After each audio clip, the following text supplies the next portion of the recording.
What's up, everybody? I'm Phil Rogacki. And I'm Jared Abergina. And you're listening to Two Tree Guys Podcast.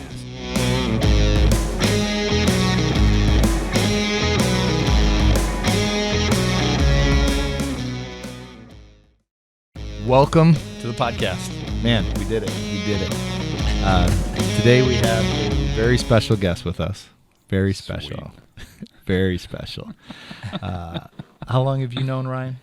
I don't know, how long have we known each other, Ryan? When was the first time? I got a terrible memory. San Antonio Internationals. So San Antonio, I couldn't even tell you what year that was. The last year you competed.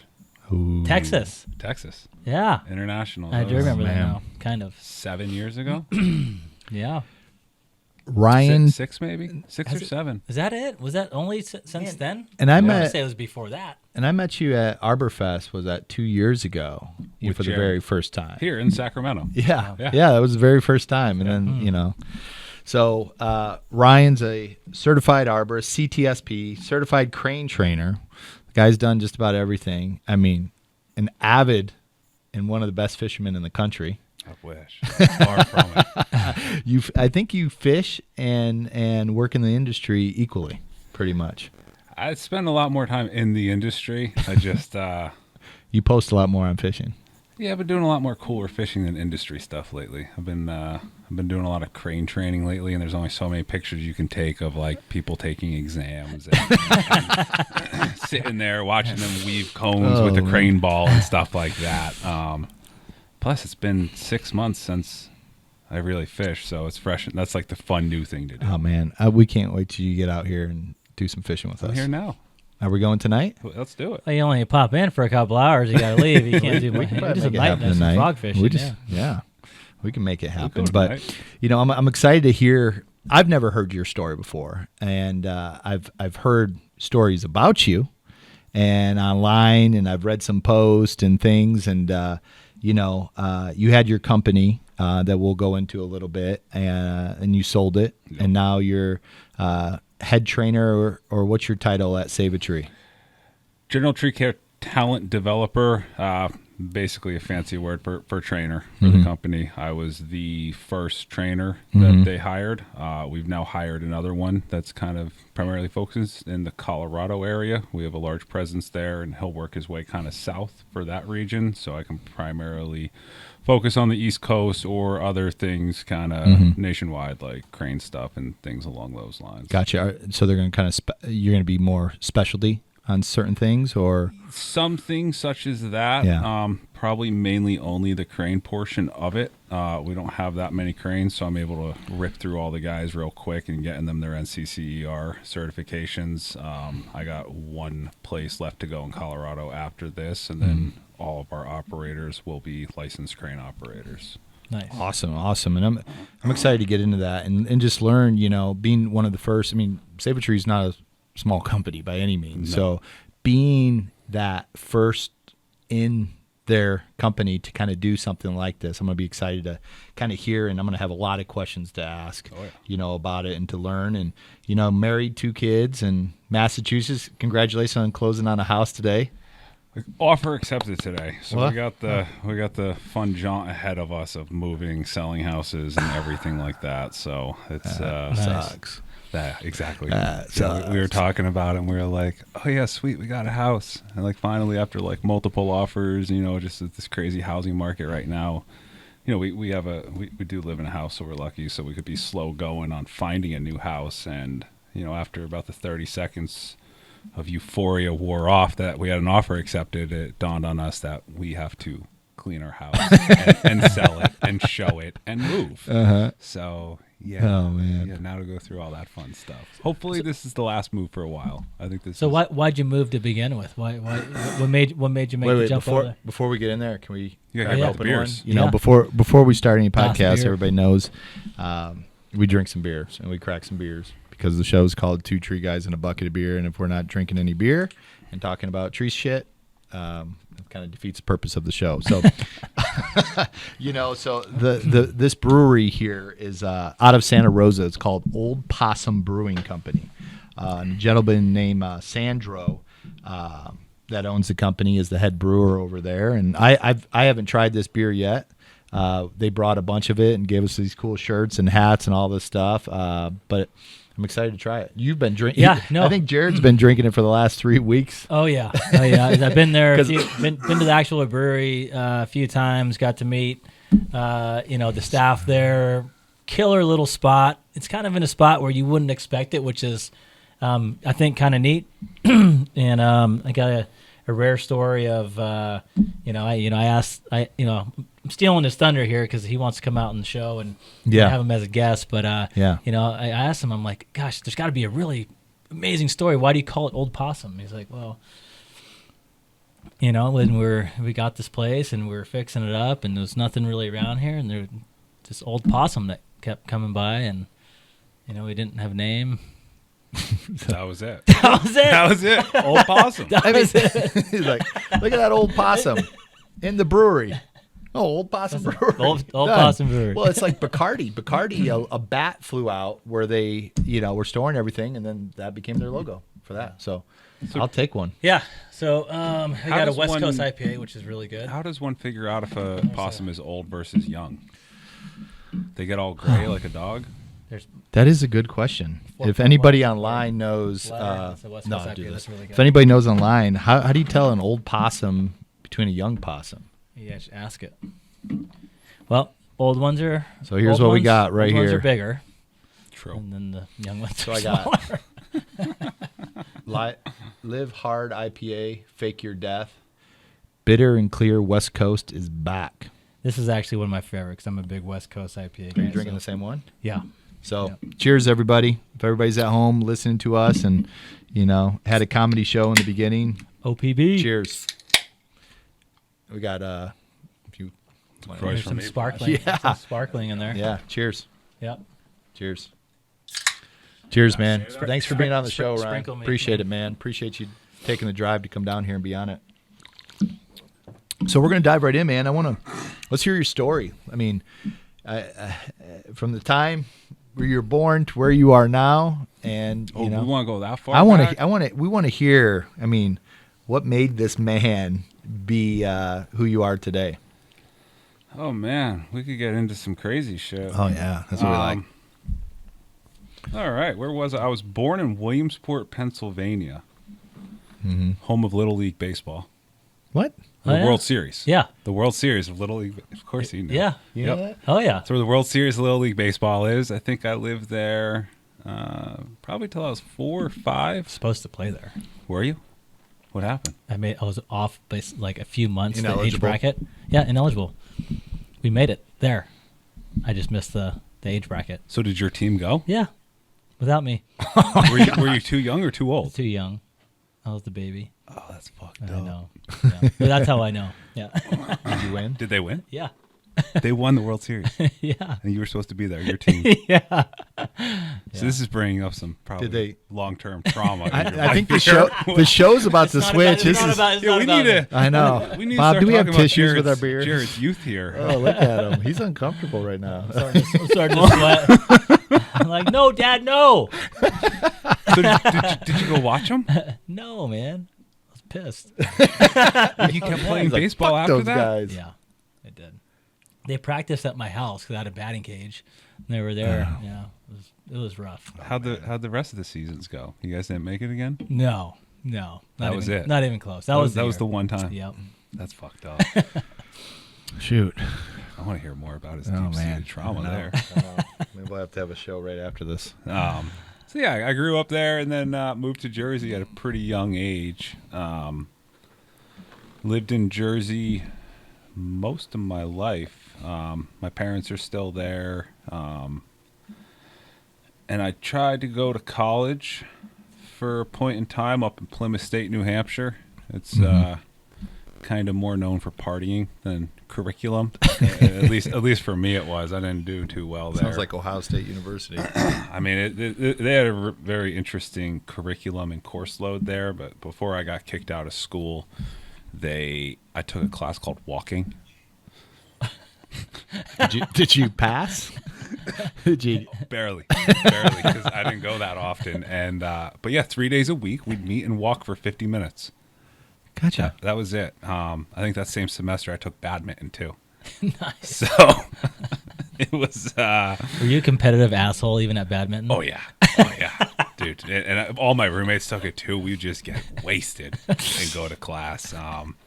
And that was the same problem with walking class. It was on Friday. Walking class. Friday. I mean, it was such a big party school. I mean, was that just? It was probably hard for a lot of people. Yeah, they probably had it at 6 a.m. Everybody's It was waking 8 a.m. up, 8 a.m. on hung Fridays. over, What's the goal barely behind the walking. class, though? What's the goal? It was the prerequisite for jogging. No, it wasn't. No, it wasn't. I'm like, makes sense. Yeah. That's what we would tell people, though.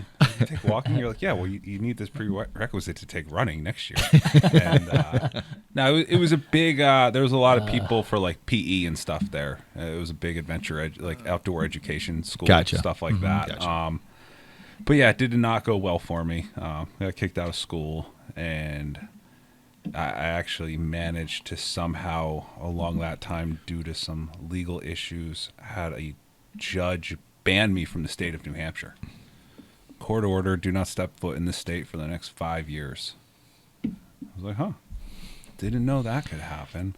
Yeah. And it did. Did you follow the rules? I did. Oh, I did. You did. You're like, because then they would have kicked me out of the eastern United States. I did. And, I was a real, around that time, my summer jobs for the most part was as an ice cream truck driver. No way. Yeah. Yes. Yeah, so I drove around ice cream trucks. Was this summer. like from Breaking Bad where you didn't really sell ice cream, you sold other stuff? Nah, that happened on the rare occasion, but for the most part, dude, we had these 1960s post office trucks. Yes.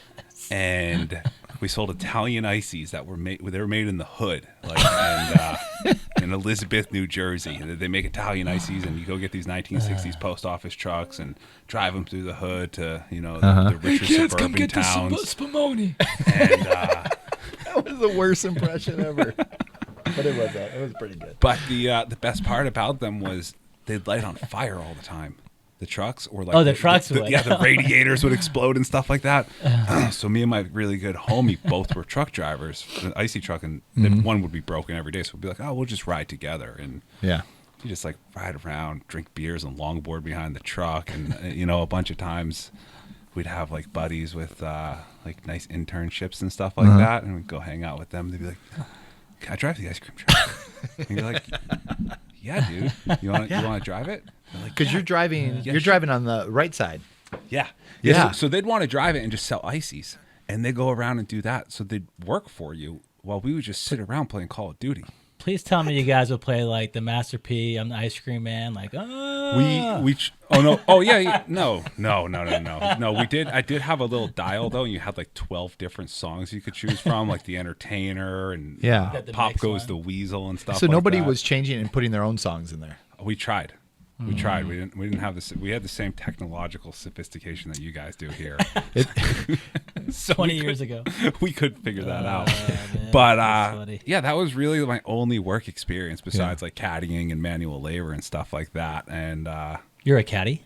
I was a caddy. I did Nice. that all through middle school. Were you golfing then too, or no? Not really. It was just good money. Made a lot Good of good money. tips. Yeah. Yeah, yeah. I mean, you were like 14, 13 years old making 200 plus bucks. That sounds like and, fun. I remember So a bunch of like this day. random little jobs like that, and I was rock climbing a lot at the time and stuff, and there was a flyer on the wall. It said tree climbers needed, no experience necessary, $200 a day cash. I was like, fucking sign me up. 'Cause I've been calling tree companies. I've seen these guys climbing up trees. It looked really cool. And Yeah. I'm like, yeah, I want to climb trees. I can climb rocks. And they're like, you have experience? I'm like, no. They're like, yeah, we're not really hiring. I'm like, fuck. See this thing? I'm like, all right. Sweet. So you just seen guys climbing trees and you're just like, I want to do that. Yeah.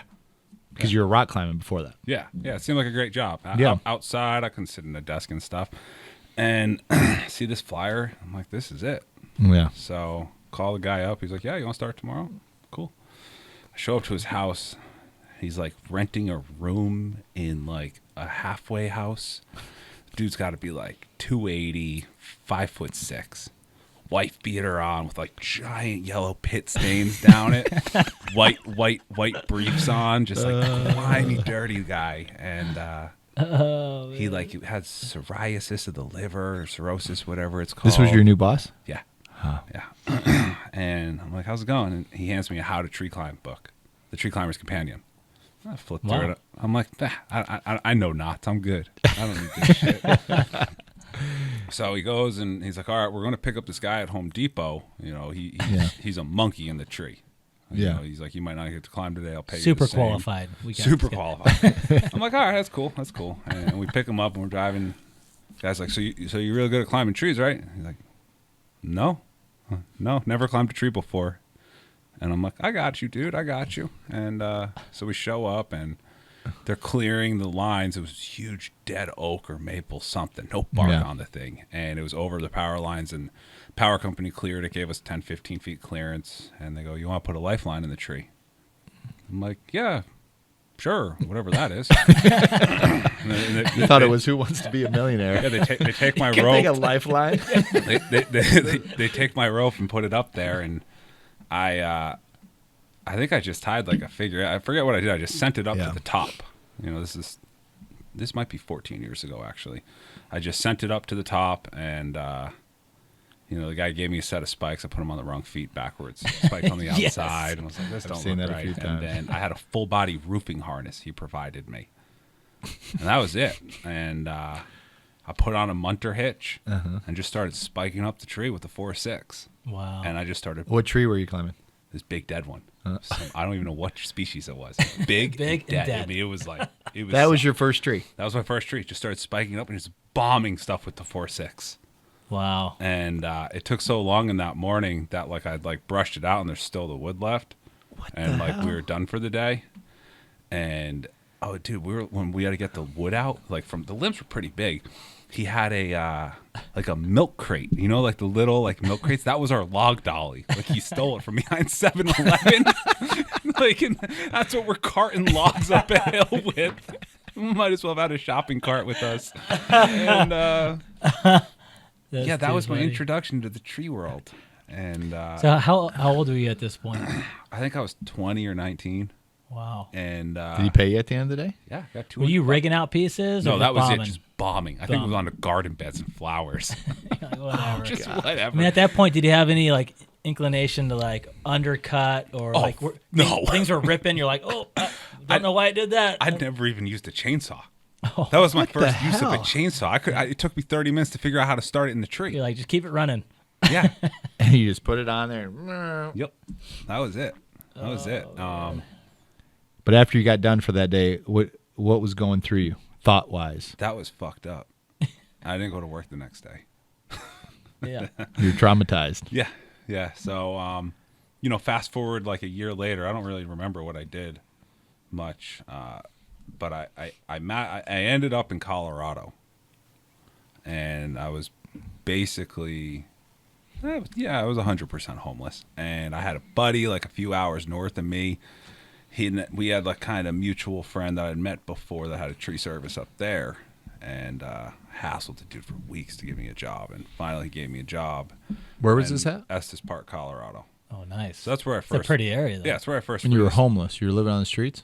For a few weeks there, and then I was crashing on people's couches. Yeah. So then I made it up to Colorado there and staying on my buddy's couch, and this dude put me to work, and it was definitely interesting work there. It was we were just dropping pine beetle trees in the woods all day. You know, you do that, make burn piles and debark logs. Nice. I don't know if you guys have ever had the joys of debarking a log. No, we just out here when they get that dead, you just drop them and they debark themselves. Yeah. Yeah, so there's like this giant double razor blade thing on the end of the saw, and you put it on like the end of a 4.6 and it spins, 2 blades. Psh. So you cut up all these pondos and lodge poles into, you know, manageable 3 to 5 footers in these death ravines at 12,000 feet elevation, and you just one by one debark every piece of bark on them. Days on end of doing that. Sounds terrible. Dropping trees and stuff. And, you know, I learned basic felling and stuff like that, limbing up trees, you know. What was the company called? Adam's Tree Service. Adam's Tree Service. Yeah, buddy of mine, Adam. And, you know, we... You still talk to him? Yeah. Yeah. Yeah, so, that, going back to the munter hitch, we didn't use throw lines. So if we had to put a rope in a tree, we'd spike up it to the top, a lot of us couldn't even tie a bowl in either. So you clip a carabiner to the rope, and we'd munter hitch down, and that's how we'd pull the trees over. It was great. Yeah. It was a great summer job. And I think I climbed up one tree, removed it, or two, where I had to lower the top down. That was it. And then winter came and stuff, ran out of work there, and I moved back to my parents' house. Seeing a tree service working. He let me borrow some gear till I got, my own stuff. With the same guy? Yeah, he let me bring it home out back east because he wasn't working in the winter. But did you go back work with the same guy for $200? No, I saw another tree service. And so I go to these guys. I'm like, you need a climber? They're like, yeah, we hate our climber. We're trying to fire him. We hated our climber. They're like, he's a drunk. He doesn't come to work. We hate him. And they're like, can you do this tree? And, I've told you the amount of tree work I've done before. And, I've lowered one top out of one pine tree. Yeah. This thing had to be like a 40-inch-ish Kodam oak, 100-foot or something, 90, over 2 houses and PVC fences. I was like, sure, I got this. Went to work the next day. I think I spent 10 hours just getting the brush out of it. And, just like knowing nothing about pulleys or anything. I mean, I didn't wear helmets. I didn't wear earmuffs. I think I might have had a pair of earmuffs. No helmets, no chaps. Where was the fear? Is there any fear? No. Now, why is that? I was too dumb to know it. What is it? Some people like rock climbers, right? Some people like the guy that climbed. What's the movie? Alex Honnold or whatever. Yeah, it's like they don't produce that. Oh yeah. Well, I have it now. Well, yeah, you're older now. You got a dad bod and a few kids. I mean, that shit happens, man. So you got something to lose. I don't know. It wasn't there. I was definitely a pretty heavy drinker and stuff back then, so I don't think like that thought process and rationale worked in my head. Yeah. But it was all I knew. That's how people did tree work. That's what I saw. You spiked up the tree and you cut stuff. And I was climbing on a suicide taut line, or the slippery taut line, a 2-in-1. No helmet, no chaps. I mean, I didn't even know what chaps on a helmet were. I like this. And I kind of worked with that guy for a little, and he let me go. And then I worked with another guy across the street that was like the same thing. And that's where they actually had me climbing a lot more, and their climber taught me. And, no helmets, no chaps, slippery suicide taut line hitch. And we would prune. That's where I started pruning trees. And we would just start steel core flip lining up these 6-foot wide oaks. And you get to prune them. When you get to that big crotch, when they like burl out on that big knuckle, and you're like 50 feet up. It's like 103-degree New Jersey day. You take your lanyard off, and you just start gripping on the bark and trying to throw the steel core lanyard up over the next crotch. And that's what I would get scared then. I'd be like looking down, sweating, gripped on this bark, trying to throw a lanyard up with the wood so wide I can't hold on to it. Yeah. And that's just how I learned there for a while too. And we did have a throw line on the truck. How much time has passed from the first dead tree 4 or 5 for $200? 5-6 years. 5-6 years has gone by. It was solid 4 or 5. 4 or 5, I think. And 4 or 5 years doing that. We did have a throw line on the truck, and that was from when the tree was so big you couldn't get a lanyard around it to prune it. So you had to throw line to the first branch, climbing on closed Blake systems and stuff like that. And sometimes like we'd want to, like if you wanted to set a block in another tree or a rope to rig something, I'd spike up it to go set that block or rope and come down. So I mean, you can't imagine a few years later when I saw somebody install a rope in another tree with a throw line. Ground, yeah. My mind was blown. And then I saw him do it with a block that was retrievable. Like, who was that when you first seen that? I'll get there right now. Okay. So from there, then I went to the Asian longhorn beetle project for Davey, and just climbing trees all day, inspecting for bugs, and that's where I got introduced to spikeless climbing. Gotcha. And even all back then, through all that stuff, and you had no idea you could climb without spikes. No.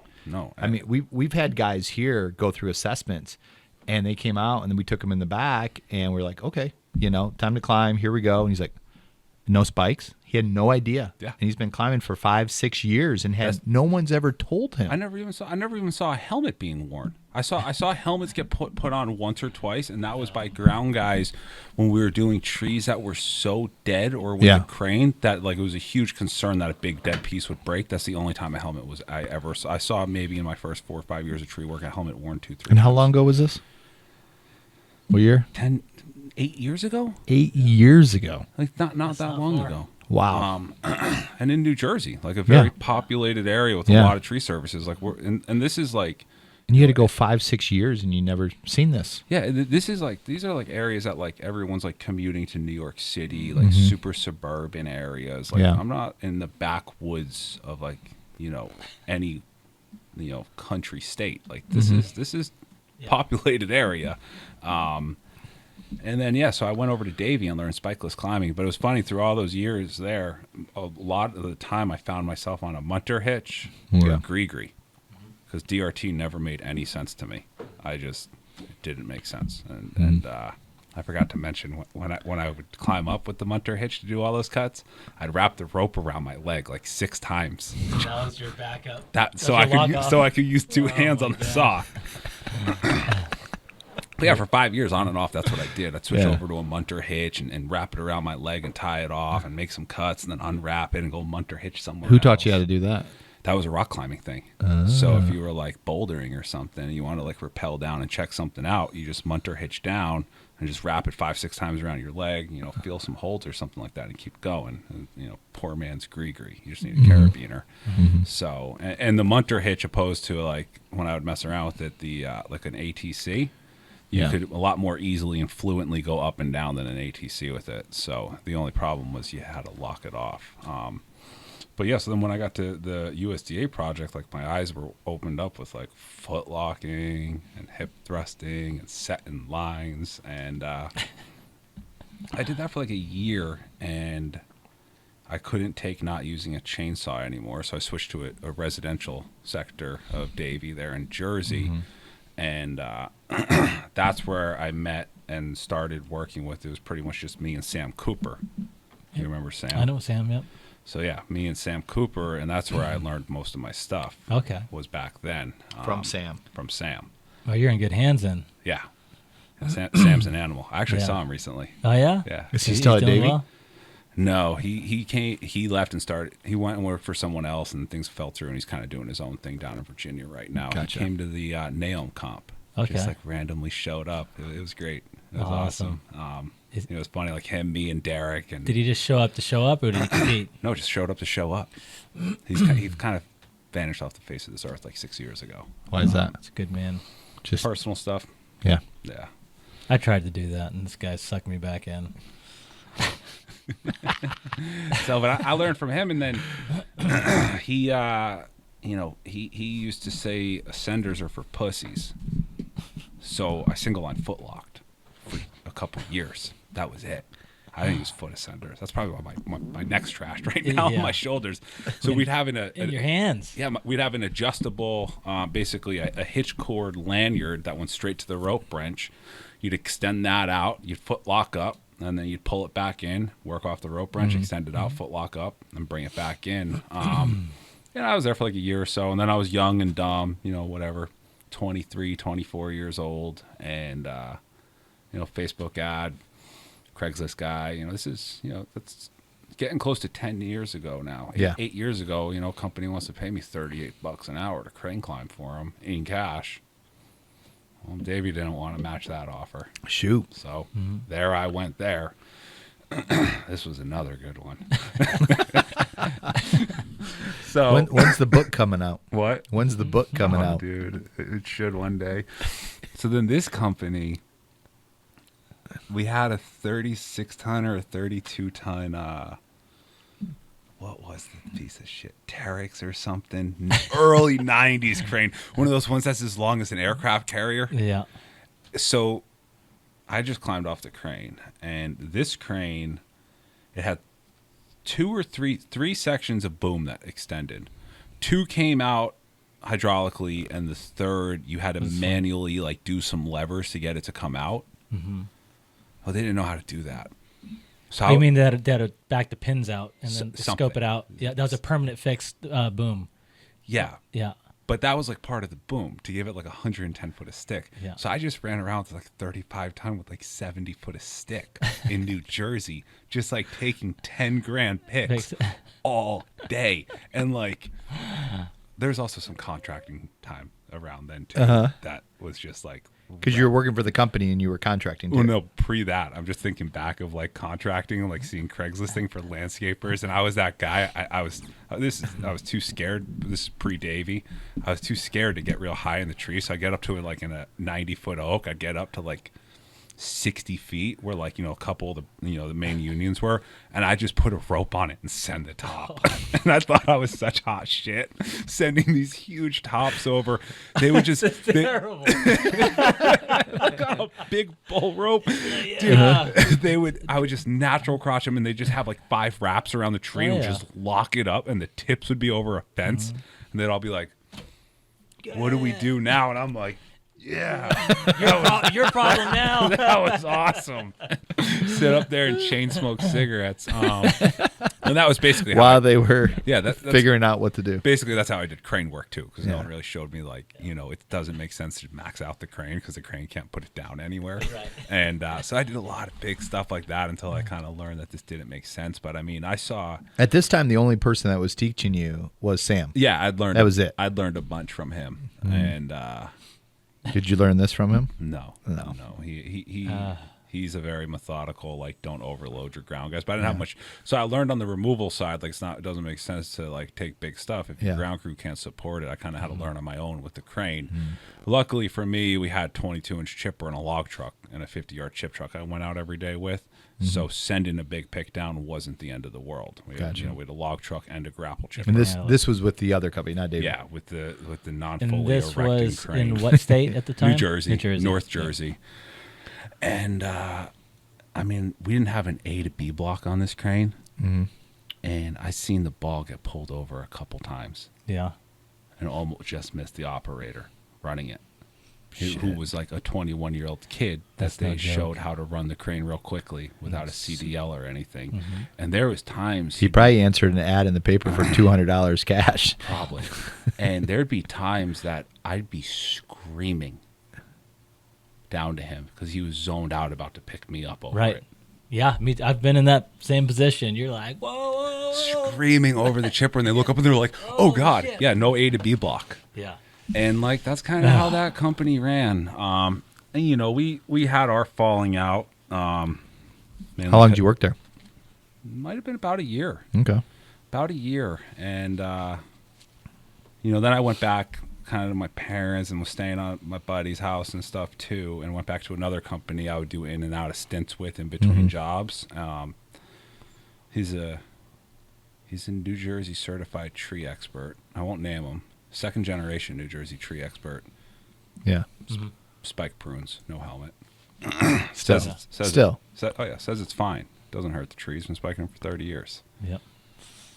And so that was like basically a majority. And then the other company, with the exception of like my 2 years at Davey and year and a half with Sam, like everything has been no helmets, no chaps, just straight cowboy tree work. Yeah. 5 to 8 years ago. 8 years ago. Yeah. Oh yeah. And That's right there.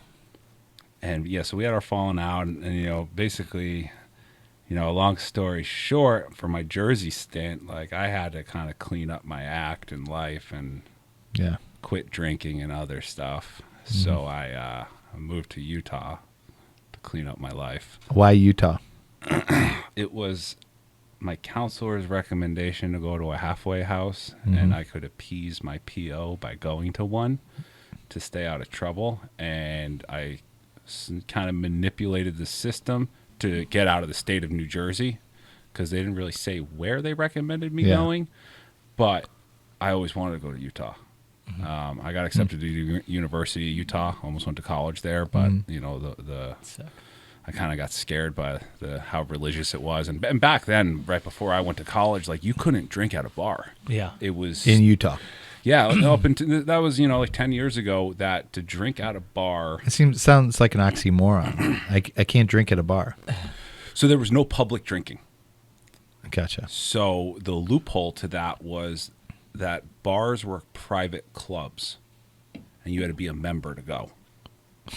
But we could be hanging out and want to go, and you just basically pay a cover charge, and that would be a member one night for it. membership. Like, yeah, it's $20, Gotcha. and you as a member can bring 5 friends. I mean, they with still you. have this in Utah. I mean, No, they got rid of that. I mean, recently, like in the last year or so. Because, No, like 5 or 6 years. but or no, I'm sorry. I was just in Moab, like a year and a half ago, 2 years ago, right before COVID, and we had to go over state line because we couldn't buy alcohol on Sunday. yeah, so they still have that. I mean, Yeah, but they were getting rid of it. Connecticut's like that too. Is it? You can't buy beer on a Sunday in Connecticut. What?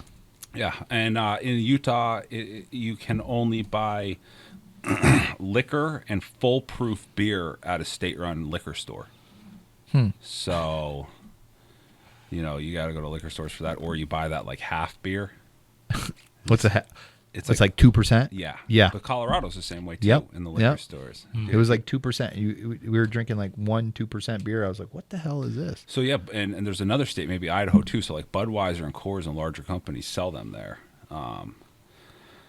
So yeah, I always wanted to live there. I used to go out in the winter snowboarding and Yeah. stuff like that. It seemed like a sweet place. Yeah. So went out there and You just drove out there? flew. My dad drove me out, or my dad flew me out, and showed up. A backpack, and that was it. I got dropped off in a halfway house, and Wicked. I had to do a 90-day stint in the halfway house. How was that? It was fine. Yeah. It was fine. I had some buddies. What is a halfway house? Like a recovery house. Yeah. People in and out of rehabs or just Yeah. trying to be Yeah. with like-minded people, trying to change their Yeah. ways of life. Yeah, And my buddy, that he's going to be coming in. This is something we're going to have on a podcast next week. He's going to be coming in. He actually called me from here. His name's Rich Goodwin, 3-time All-American wrestler, just badass, 2-time Olympic. Got hooked on the booze and drugs. Lived in the Tenderloin districts for a year on the streets. is that out here? Yeah, San Francisco. Okay. I mean, it's the worst. And he got straight in a halfway house, started helping out the halfway house. Now he worked at a methadone clinic back at the Tenderloin, been sober for like 12, 13 years now. Now he runs one of the most successful programs in prison. And Newsom just gave him $15 million because he has such a successful program, and they hired 7 more people to work under him because he's getting lifers in prison that are getting on parole. Really? That were there. So, his whole life turned around in a halfway house, on there. And, one of the guys that were there recovering and working with him said, man, you should teach here, dude. People listen to you. And he came back and he started teaching, and that was it, And the last time he drank was they found him on the streets. Some girl threw him out of the car on the street. Doesn't even know who this girl was. The police found him. He was almost halfway dead. They brought him in the hospital, and you can't die of any. If you go cold turkey on drugs, you can't die from it. But alcohol is the only thing he told me that Booze you and can benzos. die. Booze and benzos. Yeah. What are benzos? Xanax and stuff like that. So if you cut cold turkey, you can die on If those. you have a hefty enough habit for a long enough amount of time, you can die. You shut down. Yeah, Yeah, because same with alcohol. But Yeah. Coke, heroin, all that stuff, you just hate your life. his liver started shutting down. He thought he was dead in the hospital and came out. And now he coaches wrestling. He has his own jiu-jitsu school and that. Killing it. Yeah, he's awesome. So he's going to be on the show that's here I'll soon have to because one of the things we want to discuss on the show is, we speak about, safety, but we're always talking about it in the field. We're never really discussing it after you get off work. And a lot of these guys that go through some stuff, and that are on drugs, that, have a drinking problem and stuff. So I want to bring awareness to our organization and to our own companies on this kind of stuff because people are dealing with this every day and they're coming into work and they're not fit for duty, every single day. So how can we help them? How can we work with them? I mean, that was me to a T, though. Yeah. I mean, I lived it too. I can think of years like drinking beers and whiskey in the shower before going to work. Drinking beers at work, and I was your pretty stereotypical drunk tree guy. Yeah. But yeah, I actually noticed a huge click in tree work for me is, I worked at such like a smaller, not mindset, but like a handicapped capacity due to like, drugs and alcohol, doing tree work every day and out crushing big work, that when I quit it all, like I remember before, like I fully quit drinking and stuff, I remember like going on a couple day stands that I wouldn't use anything and I'd be clear headed. And I remember going to go do like some big gnarly like black oak crane removals. Yeah. And just like bopping around the tree. I'm like, oh my God, this is so easy. Like when your mind's not all fucked up and faded, like this all just makes sense. So, and this is where the fear kicked in? Yeah. Yeah. That's when I started getting fearful after that. You were thinking. And then it was actually much like Jared, I did have a tree uproot with me in it too. I'll get to that. But then a lot of fear kicked in after that one.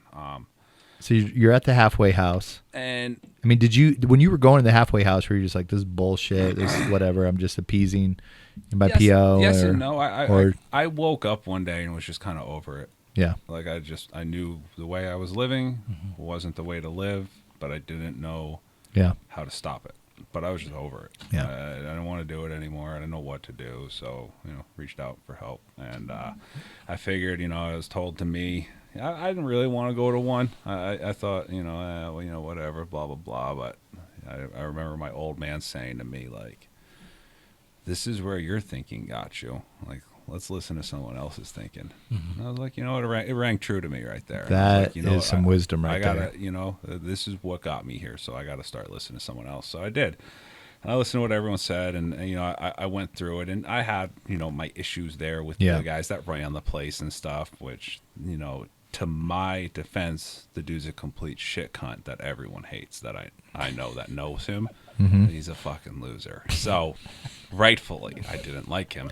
But in any event, while I was there, back on the Craigslist. Nobody could like a shit cunt. Exactly. Nobody likes a shit cunt.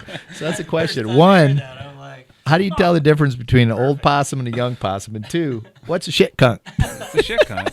It's a shit cunt. I got a buddy of mine, Macca, from Australia. Yeah. And he used to come up with me. He'd a couple times he helped me in some big binds with work when I was trying to grow 2 crews or just completely understaffed. I'd be like, dude, I'll buy you a plane ticket. Just come stay with me for 3 months. Stay with me for 2 months. I'd pay him, and then he'd go road trip around the country for a month. And that's where I got it from. Shit cunt. Shit cunt. But there's different shit cunts. There's fucking shit cunts, like that guy was a shit cunt, or like Jared's a shit cunt. Like you can use shit cunts, and it's just like cunt. There's a few ways. You can be a real good cunt or just a fucking cunt. So a shit cunt goes both ways. I can't wait so to see it could be what a good get, and it could be a bad. What kind of responses we get from this game. Oh, man. Oh, my goodness. Close call. This guy was a bad shit cunt. Yeah, back on the Craigslist, and what do you know? A mile down the road's a tree service hiring. Shocker.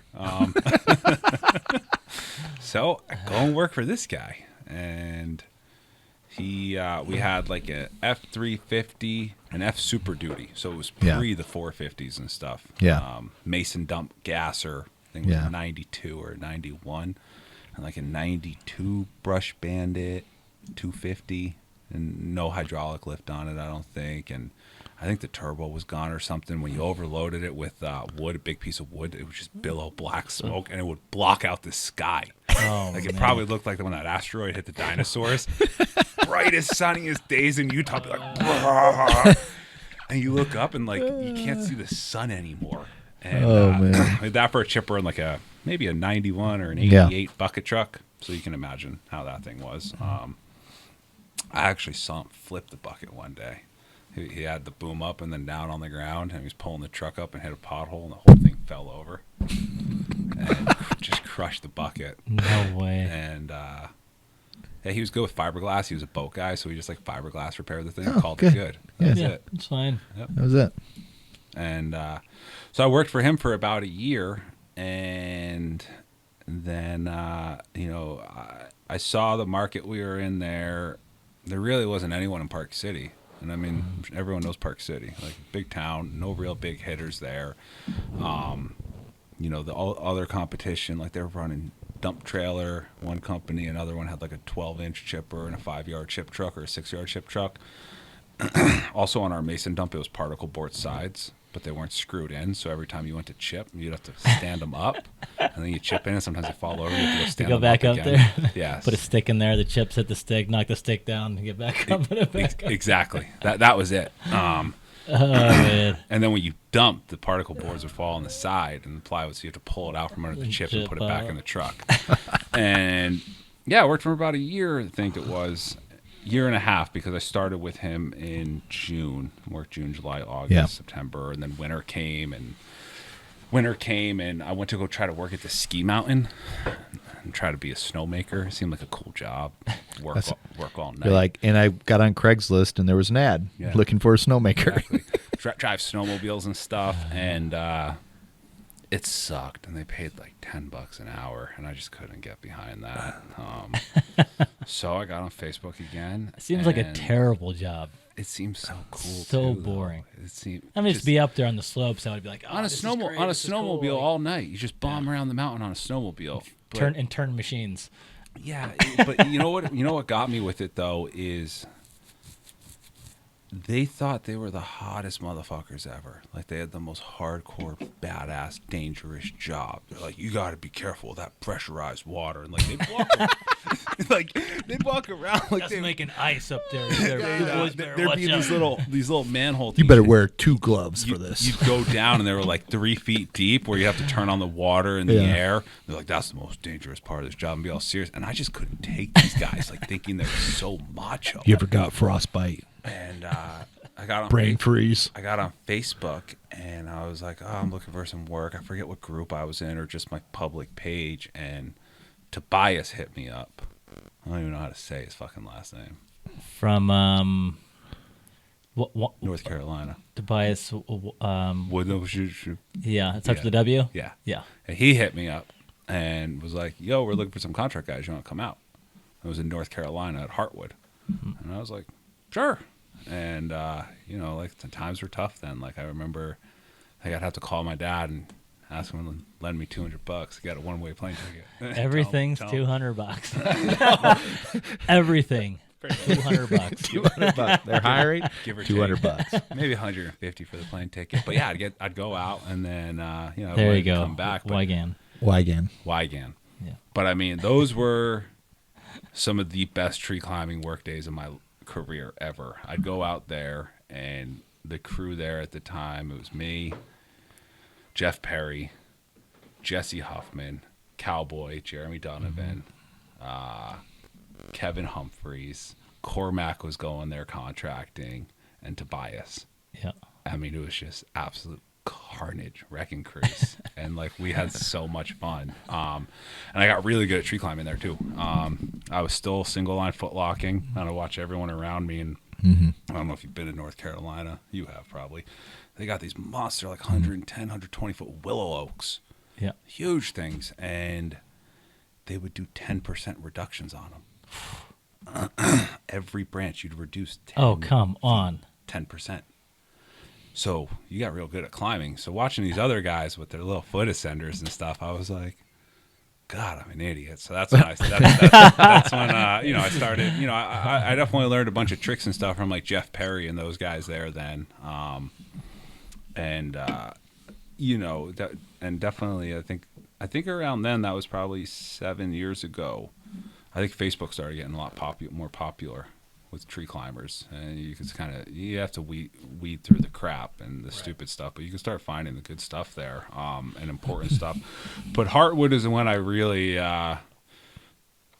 my eyes were like open to the way tree companies can be and should be and stuff. I'd seen the iron that people needed and the way to efficiently do work with minis and stuff like that, and then I saw over there, not much minis. I hadn't seen minis then, but I'd seen big equipment, cranes, big chippers, large capacity chip trucks, log trucks. What year was this, roughly? This was 7 years ago. Okay. 2014. And so I go there back and forth, learning stuff, getting better at my climbing and stuff. And then went back to Utah, and in Heartwood I saw. I'm like, dude, all these trucks have GRCSs on them, like rigging kits, like the way things should be. Went back, worked with my boss, some kind of rudimentary tree work, and towards the end of that year, I was like, I should start my own tree company. I had tried it in New Jersey. I had a chip truck, and I'd rent a chipper and stuff and do side jobs. What was the company called? Ryan's Tree Service. Ryan's Tree Service. Of course. We'd remove a tree for $200. For $200. Hey, how much you got on the sunk?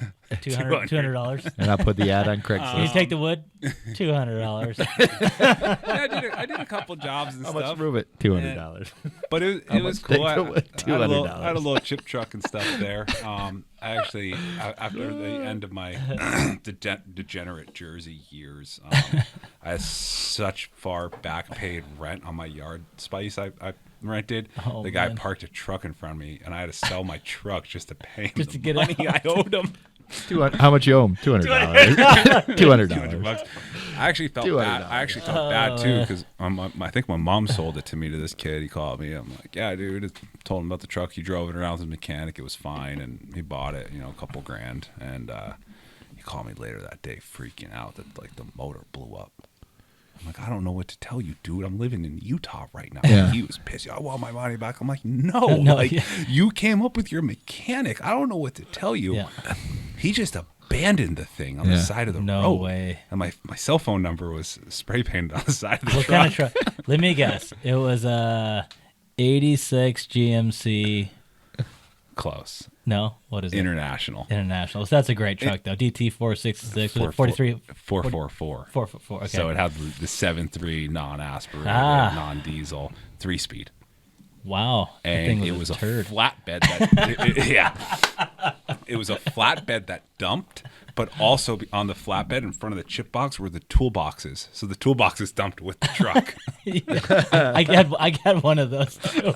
I'm not gonna lie. I'll show you a picture of it later. I still have a picture. I still have mine. I have an 81 International with the DT 466 10-speed. Oh, you at least with had. the Oh, road yes, yeah. Mine was like a 3 or 4-speed, and the H toolbox pattern on it too. the H pattern thing was gone in the floor, so the whole shifter would float I everywhere. You couldn't find the gears.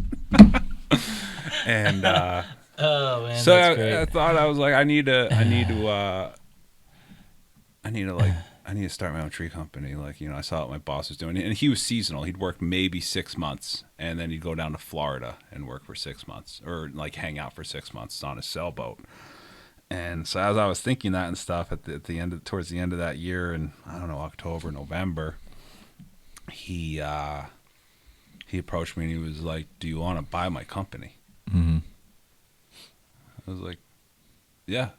Yeah, honestly, I've been thinking about trying to figure out how to get a loan to start my own. Like, we should definitely talk about this. And so we talked about it. Mm-hmm. And, I told you the equipment he had.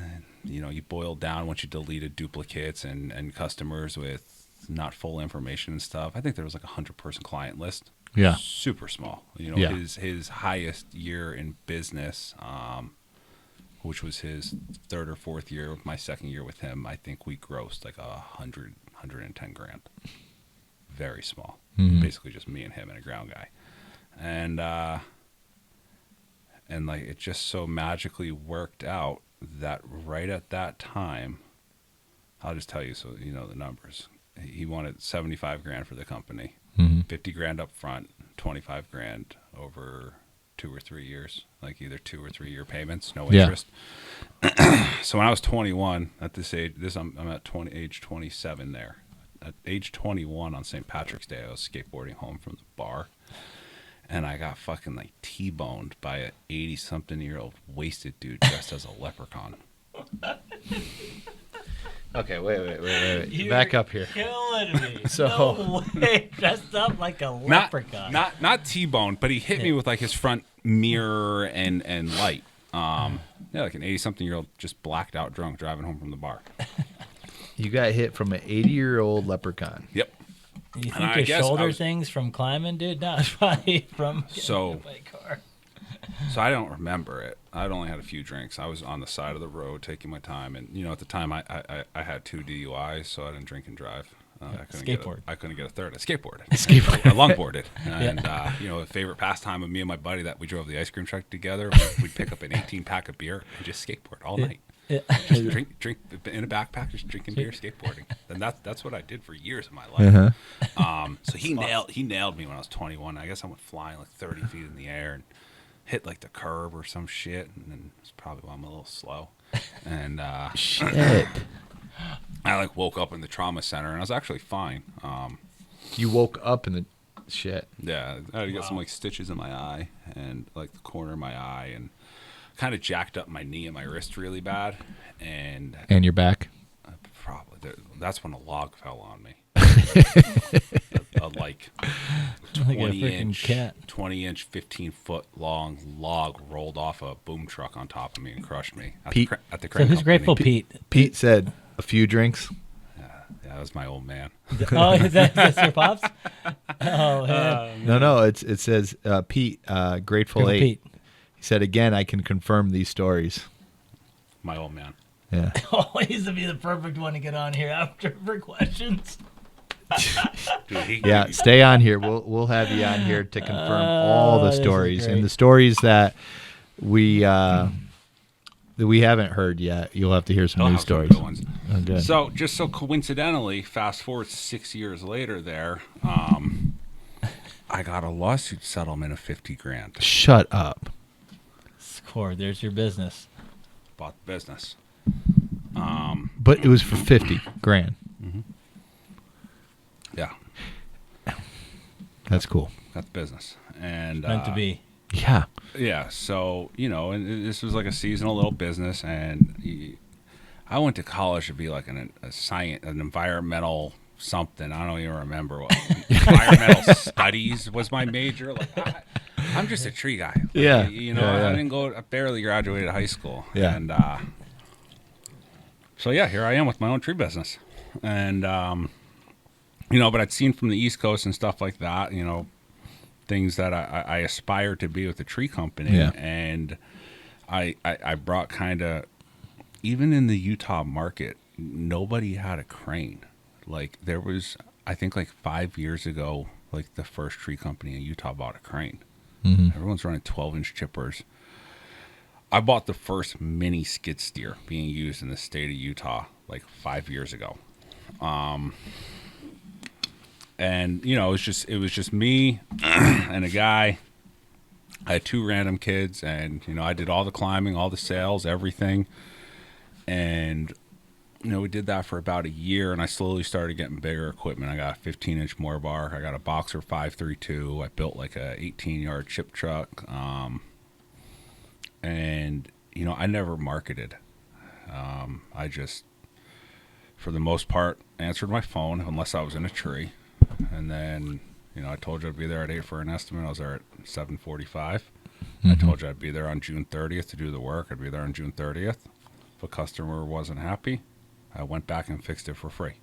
Unless they were so out of line that, I bit my tongue. I mean, Right. you guys have hung out with me enough. I don't mind saying what's on my mind. The first time we hung out, I remember sitting there, and there was guys from another training company working, and I just remember sitting there hearing why are they doing this? And I just like, man, this guy, there's no filter. He is saying exactly what's on his mind. And I didn't know you, and I was just the quiet guy in the corner just listening to everybody. I'm like, huh? Uh-huh. Yeah.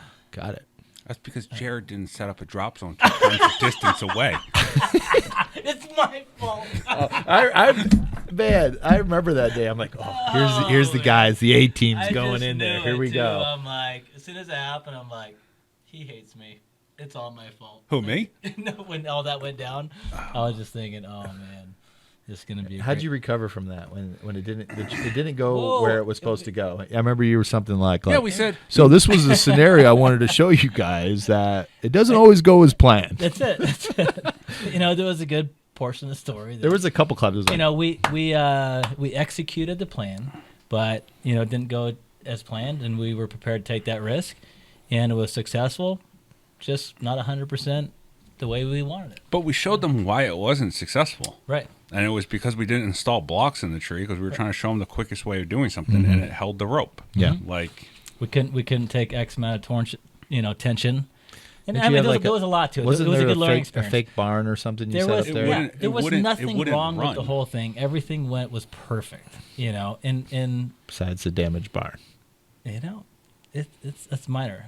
The barn was fine. Everything was fine. I think it was like, if there was a fence over here, and maybe would have came back in. I did cut a little extra through my holding wood, but to my defense, it was Now it comes out. It Thank comes you. out. There we go, everybody. Oh, big man. cracking, Maybe I cut rotted a little out bit tree. through my holding wood. Oh man. Oh man. Was it, But yeah, so I did that with customers always. And, I train with you any day. That's okay. Shit happens.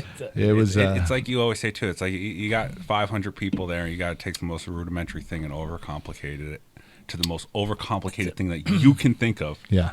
And hope it works. It's tree work and nothing's obsolete. And what we're doing is we're trying to give examples and scenarios. And as trainers, you take the risk of putting yourself out there, be able to put these random scenarios together in a format that's unknown, and have 300 plus people there watching you. It's easy to critique when you're sitting out there, sitting behind that tape, saying, "Oh, you should have done that, should have done that, should have done that." Until it's your turn to go up there and do it, it's like, I don't want to do that, And and that's okay, and that's making everybody realize and understand that, hey, there's learning experience from if it goes perfect or bad. Hey, Brandon Nance online said you handled it like pros. I will like to add though that floating the logs into the dump trailer went amazing, and everyone loved it. Yeah, that was cool. It was cool. No, that was. Everybody's like, what's the Billy Madison? You ooh, are now numbered for having experience and listening to this. When you started, that's how I felt. I'm like, I would never do this. And it goes in, and everybody's like, they loved it. I'm like, no. I'm like, stop clapping. I'm like, this is stupid. Yeah. Anyway, that's just. But then you went over from one tree to the other through the same way. No, I did it because we all voted, and the vote was to do that, so we did it. No, he did that because Jared Abergina was showing off his world champion tree climber skills because it's so-called training group calling us out on that stuff. He was trying to get everyone's attention on him, which he did. Well, he kept yelling down, "Phil, you taping this? They stopped watching their presentation to watch you climbing." I didn't mean it like that. I was just trying to prep my shit. I'm like, nothing. No, it wasn't like that. It wasn't. I wasn't trying to be a jerk. It was all good. That's funny. But yeah. So you started your company. Mm-hmm. So Fuck those guys. So there we were. Fuck those guys. Anyways. I was laughing about that with Derek. No, was it that one? It was. I thought how can you tell this is a cottonwood? Because of the Because way it is. Moving on. Oh, man. I honestly thought that day, I'm like, you're going to frickin' kill somebody. Like, I was waiting for you to just be like, you're a fucking idiot. Like, out loud. And I'm like, oh, God, do I know Ryan right now? This is the first time I met know you. him? I'm like, I didn't say anything. I'm like, is this guy going to go off on me? What is he going to do? I don't know. So mad at them. Either way, whatever. It's old news. So, yeah, I like them now. You're like, I didn't even want to come to the show, but Jared paid me $200 to come be a part of it. I was told he would cook breakfast, too. He came for the breakfast. Man. If anybody wants Ryan to do some side work, just put an ad in the Craigslist for $200. He will find it, no matter what state. I will find it. I will just search $200. You know what we should do? We should do like a candid deal, like put that out there and be like, climber wanted. We show up like $200. You and I will show up and just freaking and they're like, what? Bomb somebody's job out real quick and be like, peace, and we get it all on. Oh film. yes, that would be like, good. They're like fuck? $200. Holy shit! It'd be sweet if they're used to like some random like Craigslist hacks, and like I've done that before too. Like done a 3-day job in a half day, and had the boss come and be furious. Like I had day rates on this for 3 days, and I'm like. Yep. They're like, what am I supposed to do? I can only bill them for a day now. What am I supposed to do? What are we supposed to do the rest Sucks of to the suck. week? I'm like, I don't know what to tell you. Like, Man. You're gonna pay me. I can just see that guy if you guys showed up the next day or next week. He's like, "What if I put $300? What guys do I get for $300? Holy I shit!" might up this at $350. But yeah, so I got the company there, and I was kind of doing my own thing, answering the phone, doing estimates, and the winters, my 2 guys would go and ski, and I was just kind of a ski bum.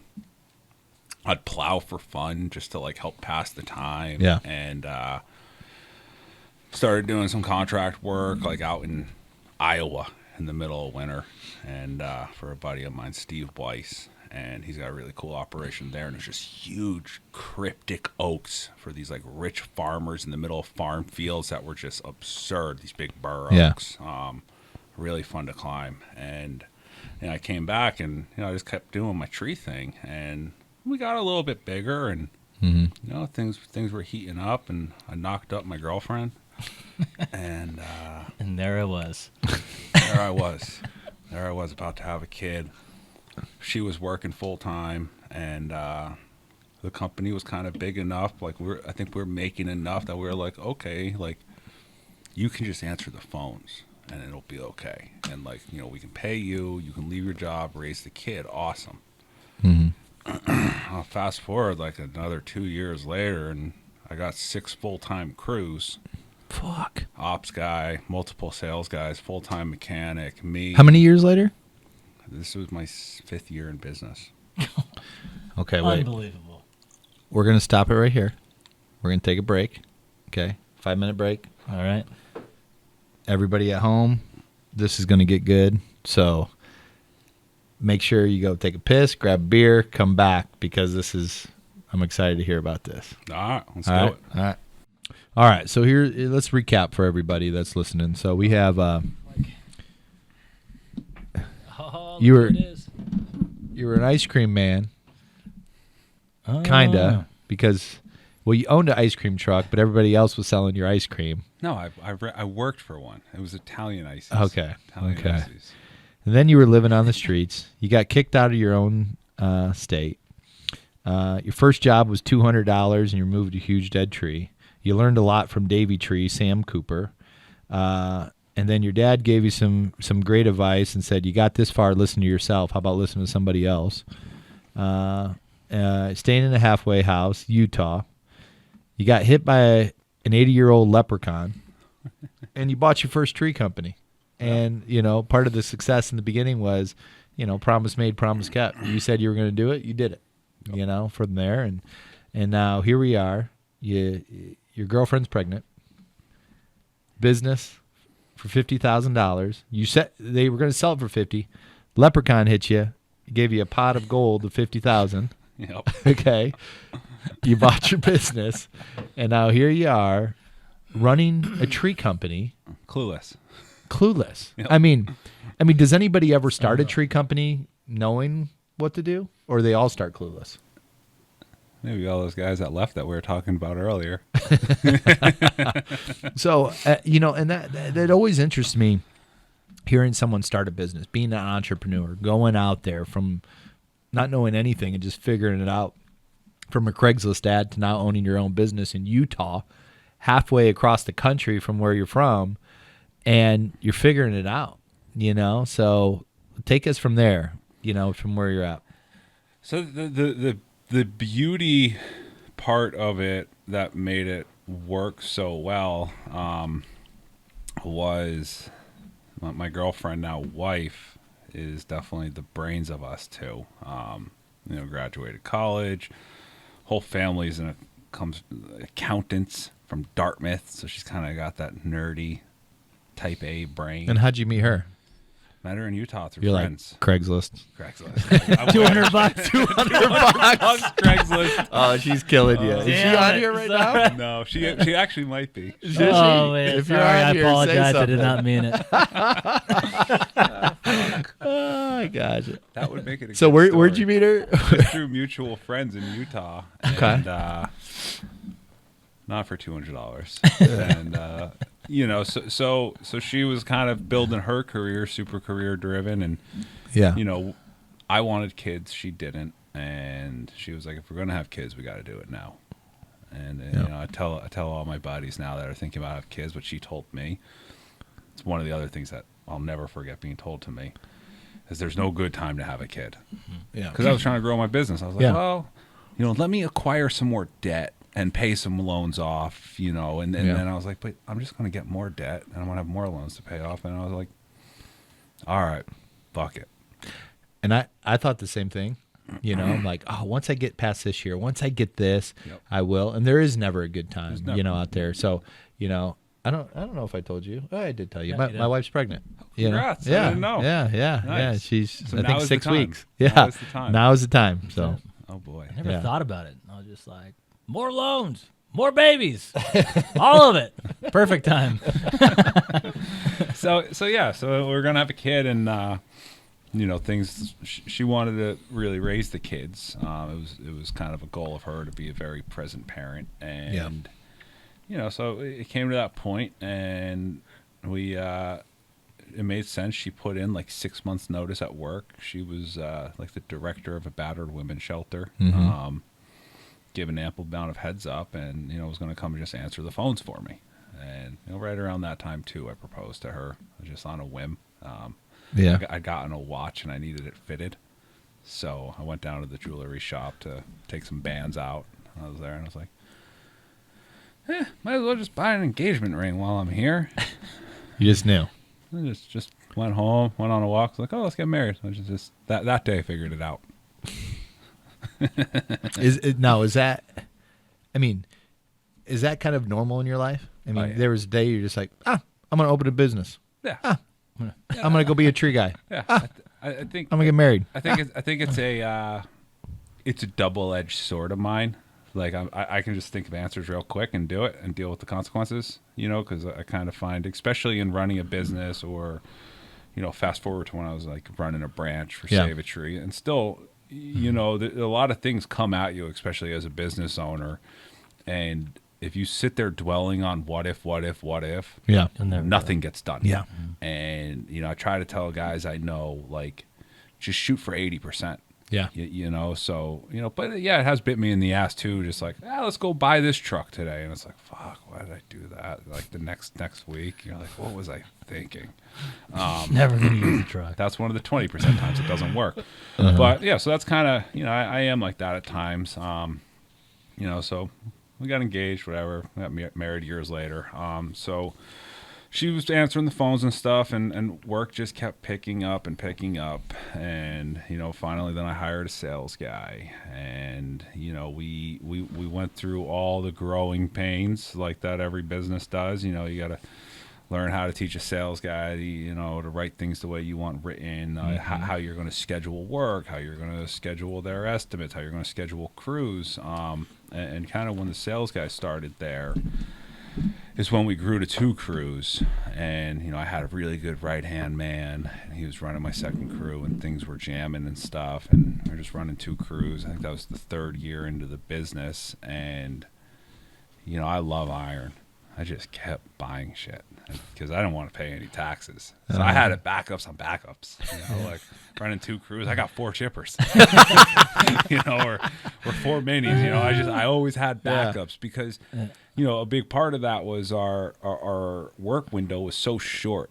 You know, we could really only fully operate for 6 months of the year, and the rest of the time, some of our high elevation customers we couldn't get to. So a chipper being down for a week was detrimental to your P&L. Oh, yeah. And so I always wanted backups. But because of the loans or just spending all the money, you know, to actually be making money, I had to keep adding crews. And, you know, my wife kept adding crews. I'm like, stop adding crews. Fuck. What do you mean your wife was adding crews? So she was doing all the back end work stuff. So she was advertising. People were coming in. Nobody was hiring. We weren't advertising, but we just kept kind of hiring people and splitting up. I liked the big motley crew setup, like 6 guys just raping and hammering. So down I got a question. So during this time, as you guys are growing, are you getting guys that you're bringing in and training up, or are these guys coming in mainly with experience? Every guy was new and green. So what'd you do with these guys when they came in? Was there a plan put in place, or just kind of threw them out there and you worked closely with them? Did you have I worked with them, for when I grew up to like 2 crews. Yeah. I was pretty much with them every day teaching Yeah. them stuff, and we had a little bit of more rudimentary tree work out there. There was a lot Yeah. of just felling trees in the woods and stuff like that, and just dropping trees, and just the mini would grab it, chip the tree whole. But I was a big believer in hydraulics. Gotcha. I still am a firm believer is that in a week or so, I can teach a guy how to properly fell a tree and basic knots, maybe 2 weeks. After that, I can put him in a bucket truck, and he's a better climber than me. Because I don't care who you are, even if you're the Jared Abergina, he can't outclimb a bucket truck 5 days a week, all day.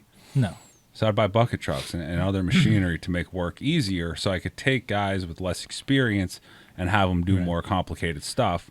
So I could split up with the more, less experienced guys doing bucket work and felling stuff while I did all the bigger stuff. Smart. And then, guys over time learn. Someone teach from you it. that, or did you just kind of pick it up and just like? It's common. It just made Yeah. sense to me was to do it that way. I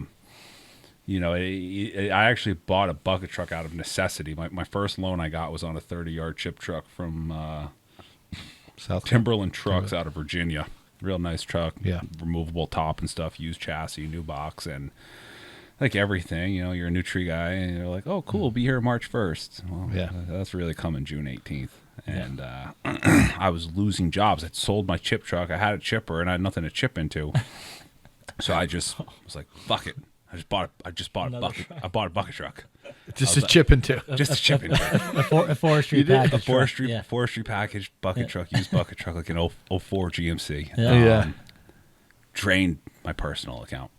I had no money in the business account. It was all the money in my personal account. Just bought it in cash. And I was like, hopefully we have a good enough year this year that I can pay myself back for this truck. And, we did, but, and then, because that was my theory then too. I'm like, okay, perfect. My guys can run the bucket while I do the climbing, so this will work really well. So I was already like equipment heavy right then. And I just kept doing that. And I kept draining my personal account and draining my business account to just buy equipment. And I didn't want to pay taxes, but I also loved equipment. And things just kept ramping up. And luckily, Jess on the back end there, she was figuring out like Jobber and scheduling systems. And So you're using Jobber. we switched to Jobber pretty quickly on. From what? Nothing. Yeah. From my yellow legal notepad. And everything. From nothing. Everything in my head. Nothing. Like I could run like 2 days of 10 estimates each day, and then like the third day write them all up and just remember it. Yeah. And then that's why I had to be on every job, because like I just would send prices. I never wrote what the work was. It was just in my head. Yeah. So that was a hard transition. Like. And it was still a downfall of mine. Like, Yeah. even towards the end there, I'd go and do estimates, and like I would just send a price, and the description would say, Prune trees. send Ryan. Like, call Ryan in Ryan's head. And Jess hated it. Oh, She's like, gosh. we have systems. Why don't you follow the systems? So she was building up the back end really well, especially with customer bases Yeah. and everything like that, getting the right information. But, we still weren't advertising. I had a website. That was it. And, we kept growing and growing. And we reached a point that I was running 5 crews, had 1 sales guy and 2 people in the office. And I ran a crew every single day. And, as a growing tree company, you don't have new equipment. Most of my trucks were 04s, 06s, newer chippers, newer minis, because I always thought that the chippers and the minis are what made the money, the trucks, whatever. You got 5 crews out and you're trying to run your own, producing every day. I was dealing with every issue possible, too, being the ops guy. And I was like at the brink end. I think my wife was pregnant, about to have a second kid then, too. And, I was just losing it. And for the most part, every morning, 4 or 5 crews, the guys would show up, and the jobs were I just would look at the jobs on the calendar and just divvy up guys and equipment. Every morning. That's how I started my mornings, every morning. So you just went there, cup you of take coffee. That. You take that. All right, what do you got this year. today? Okay, let me see. Okay, Joe, Mike, Larry, take this. It's down. Okay, take this, or pick one of the 17 chippers out there up back. Yeah, and that's what we do. Not only that, but also all the gear was just in a pile in a shipping container. Everyone would just grab whatever. Because everything you were doing, you were growing so fast. You were adding crews. You were adding a shit ton of equipment. You were just figuring this stuff out as it goes. Was there any mentors that you were working with or helping you or saying, don't do this or do that? Nope. Didn't talk to anybody. Because you had two friends. Yeah. Jared was one, but No, he never answers his text. So, so you had all this. Man, you get What do some I bad do when timing, this happens, Jared? But he never got back to you. We did. I did meet about 4 or 5 years in the town I lived in. Actually, there was a tree company consultant. He used to be a high up at Davie. And we'd meet with him maybe once a year to kind of discuss some things. And a lot of times I didn't listen to him. Yeah. I want to buy a crane. You don't need a crane. I'm buying one. I don't pay taxes. I'm not trying to pay taxes this year. So, he would kind of help with, being able to see some big picture stuff and SWOT analysis and stuff like that. And, but I didn't always listen to him. But as for a buddy with a tree company, I wasn't really calling it. I would talk to guys about what equipment to buy and what they thought about stuff. But a lot of it was just me doing research, nonstop and calling companies about cranes and friends with cranes and stuff like that. So it was, and the growth rate that we were doing, there really wasn't any sit back and reflect on the year before to kind of see what changes to make. 'Cause we were in survival mode the whole time. I would at points in time have 5 crews with a 16-week backlog and snow coming. Holy shit. I mean, and we're just trying to send. So you're working Saturdays, Sundays, no, whatever? we'd only work 5. I was a firm believer. I would drain my business and personal accounts to buy equipment. I worked for those guys and were contracted for them that had the payments to make. Yeah. That wasn't me. My guys worked 30 to 40-hour weeks. Yeah. That was it. I never wanted to be that guy to force a guy to work 50-hour weeks to make a payment. That's just I wasn't. Right. That wasn't the vibe I wanted at work. A bunch of my guys were all rock climbers, ski bums. It was Didn't need their time. And when you say you drain the business account, and what do you mean by that? Buying equipment or buying equipment and stuff, and the first time you did that when you bought when you bought that bucket truck, was that scary? Oh yeah. Did you? What a little pucker factor? It was $45,000. I'd never. And it was gone. I'd got $50,000 from the leprechaun I bought the business with. I'd never seen that kind of money. So then you before. started skateboarding out there in the streets, going, Trying to get "Come more on, leprechaun! I'm gonna get lucky today." Yeah, that was terrible. It was terrible. Yeah. Basically just on a hope that at the end of this year there will be enough excess money to pay myself back for buying this equipment. Hats off to you. I mean, in being an entrepreneur, it takes a pair to do something like that. To drain what took you forever to get. It's the most you ever had in a bank account besides with the leprechaun, $45,000, and to drain the whole thing to buy a truck to say, I'm going to make some money off you've this. never seen before. Yeah. From Schmiedy's Equipment. That's known to be a horrible truck. Thank you, Schmiedy. Yeah. Thank you for helping Ryan out. I still stand by Schmiedy's. My old man, I used to, and I still go by it. Sometimes I don't as much, but I remember playing blackjack with him a lot. And I look at him, he look at me and go, "Scared money don't make money." Scared money. That sounds like a scared money don't. Make money. Sounds like an Eminem song. Scared money don't make money, motherfucker. So I mean, I kind of ran my business on that sense, but I kind of had to keep it in check too, because at a point I had 2 kids and a wife, and you kind of just can't keep draining your personal account to. Dude. What do you mean? Why not? Buy a truck. Was there a fight every time after that? How dare you do that? What are you doing? There was. But after the 5th time, she's probably like, okay, he does that. Winters were bad for me because there was a lot of idle time, and I was planning for the next year. So I'd usually take on a bunch of loans in the winter because you got to buy the equipment to be built for the spring. Yeah. So it was we were making no money, bleeding money out, running in the negatives in the winter. And I'm like, I'm going to need that $90,000 chipper, and I think I'm going to buy 2 more pickup trucks. And she's just like, what the fuck is wrong with you? And I'm like, we're going to, after 2 or 3 winters of this, she realized trusting that we needed it. And she always backed me on it. She was like, you got the ideas, you see the vision, run with it. But we went through it all. I've had injuries at work. Serious ones. I've had OSHA investigations. I've been fucking shut down by DOT a dozen times. Unfortunately for us, Park City had some pretty serious commercial vehicle issues Yeah. with mainly dump trucks because of how much building's going on there. And they had, I think they're the only place in America they have their own full-time DOT cop. And there's one way in and one way out of Park City.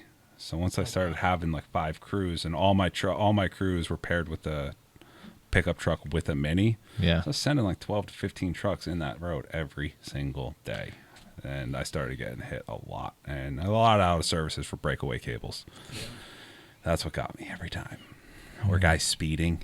Yeah. One of my biggest pet peeves is guys not wearing seatbelts. Oh, The cop just pulls them over, and then you got a whole DOT check going on.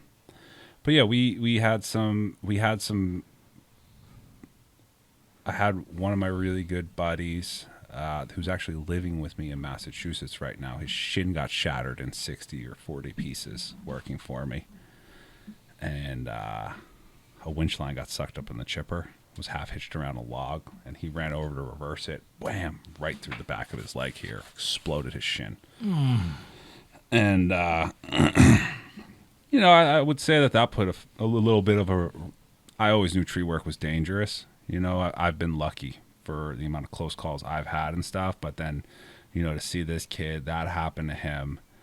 And he himself at the time was living in a halfway house and didn't really have any family. And to move him in my house and for weeks, basically help carry him to the bathroom to piss because he couldn't walk until he had 4 surgeries. She saw some of that shit. Wow. I had another kid break his leg working for me, and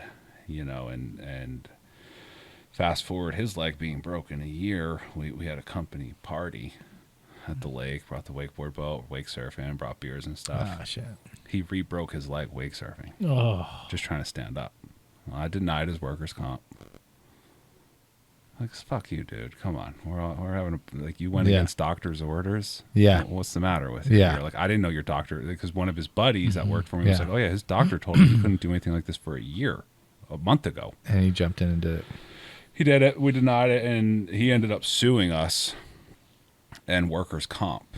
And they'd extremely checked out my wife and me a bit too. And she was getting, pretty beat up on that. And, I didn't have a business plan, but I had a very skewed business model, but it wasn't my doing. Yeah. I was just some fucking tree guy. I was good at cutting down trees. I was good at pruning trees. That was it. I didn't. But so many people don't do this. You did what you said you were going to do. And that's hard to find. If you said you were going to call them, you called them. If you said you're going to be there at this time, you were there.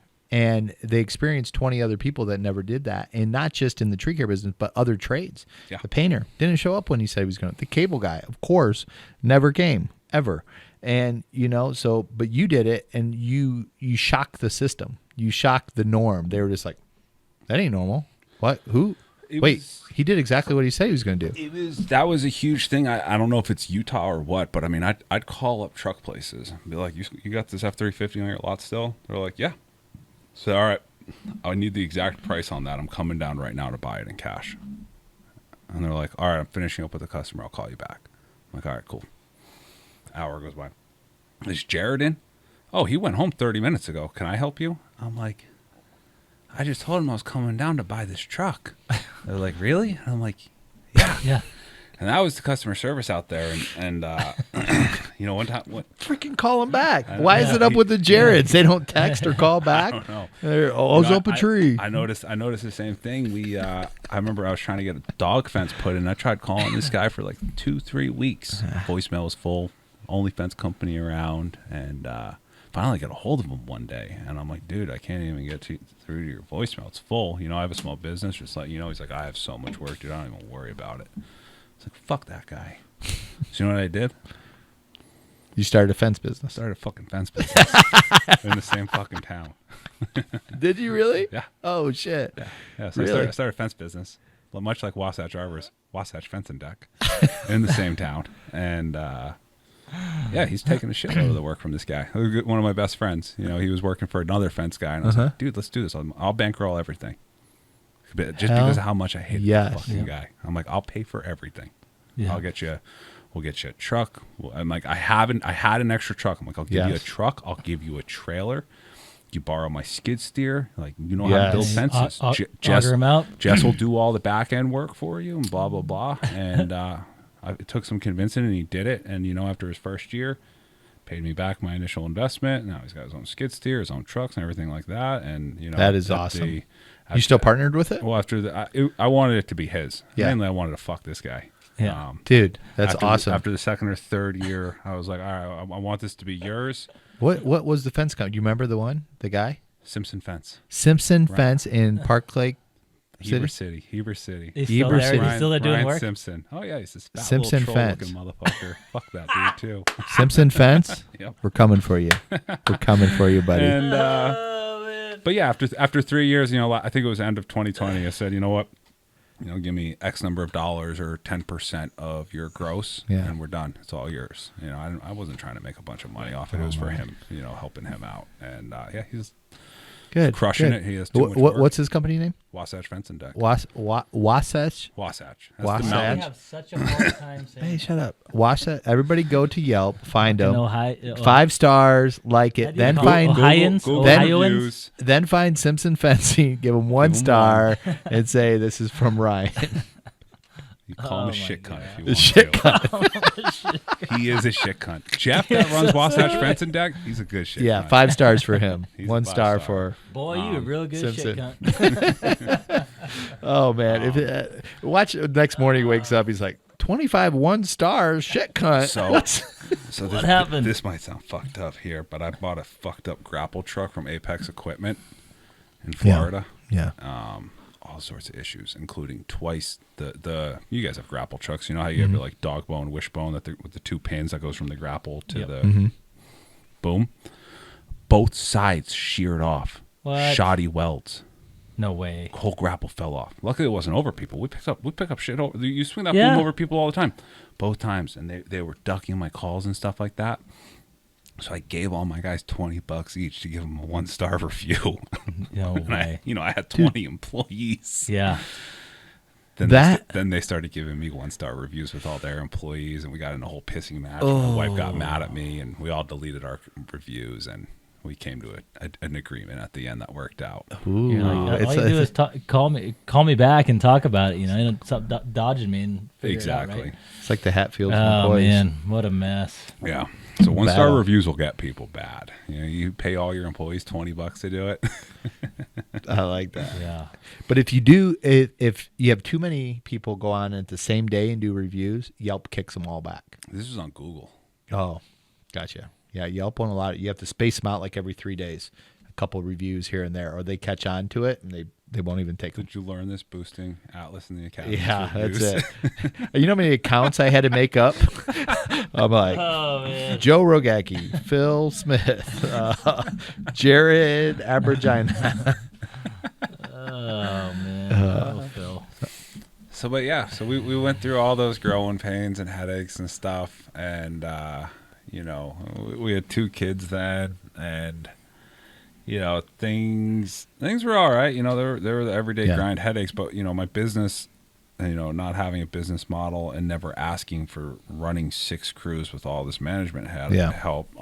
In order to support what I had to do in my busy months and all the other managers, like I should have been doing like 50 to 60% more gross profit, but I couldn't because of the winter. So all of my money just went to floating everything all winter. So, I mean, I was basically working. I could, for the amount that I was making, me and the wife combined, I could go work for somebody else and make more money. Yeah. And, magically one day Savitry just called me. Just called your phone. Emailed me. Emailed you. Emailed me. And they're like, you want to talk? And I was like, you know what? I do. I would love to. Let's talk. And, it went through I kind of backburnered it for a little bit because things were going well back and forth. But, after about 5-6 months, we closed and sold my company. There's a lot of reasonings behind that. One was the skewed business model.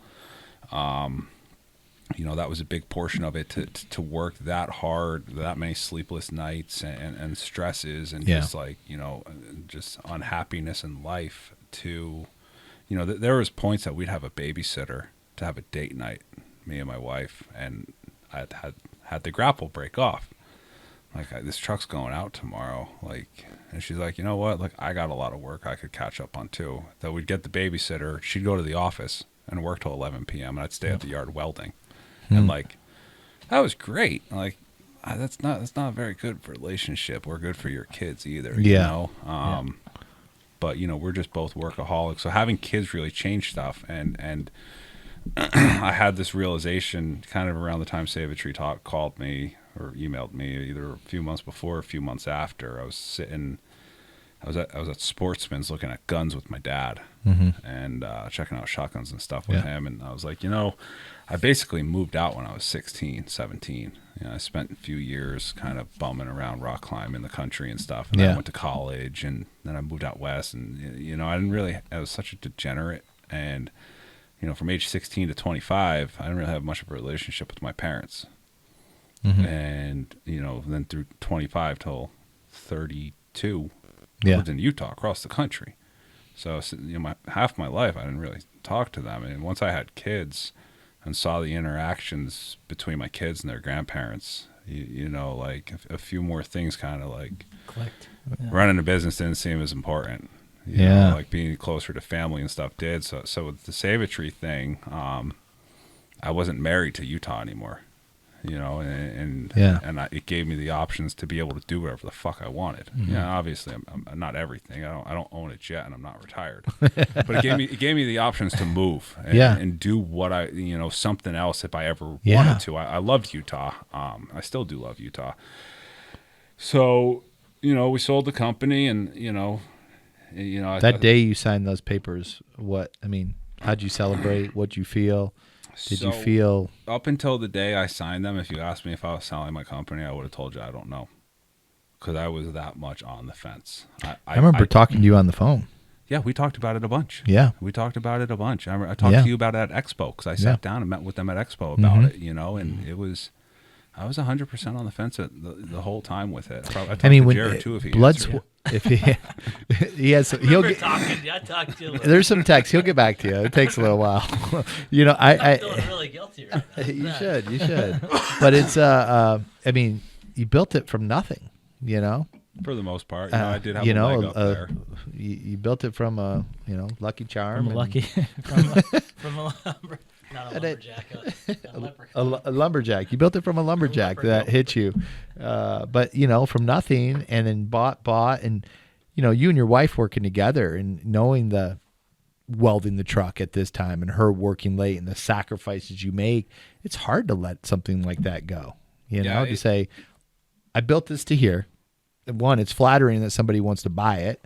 That I got it, and now here you go, take it. Yeah, it was definitely like a bittersweet thing. Yeah, and I think the weirdest part with it too is, and one thing that I worried about that didn't actually hasn't manifested the way I thought it would was I thought I was gonna lose like myself, like I thought I wasn't like like my sense of purpose, because I was so like now what. Yeah, absorbed with that, and it was my whole life. Only 5-6 years, but that's a long time, and it was 24/7, 7 days a week. Like not enough work, too much work. What are we doing next year? What are we doing this week? What happened last week? Hustle. And, to just that happen, and like I thought I was gonna like not know what to do with my time in my life. And I signed the papers that day, and it was a fucking just mindfuck day. A lot of emotions between me and my wife, my guys, a bunch of my guys. We acquire these companies, and I meet these guys that have been there for 30 years. I can't imagine that.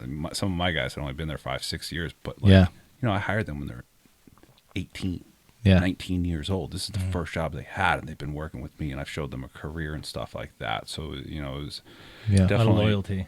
Loyalty there, and it was definitely like emotional and sad for me too, because like we were all homies and we'd hang out and stuff like that. I kind of felt bad too, but that first day after, I will never forget like the proverbial weight like lifted.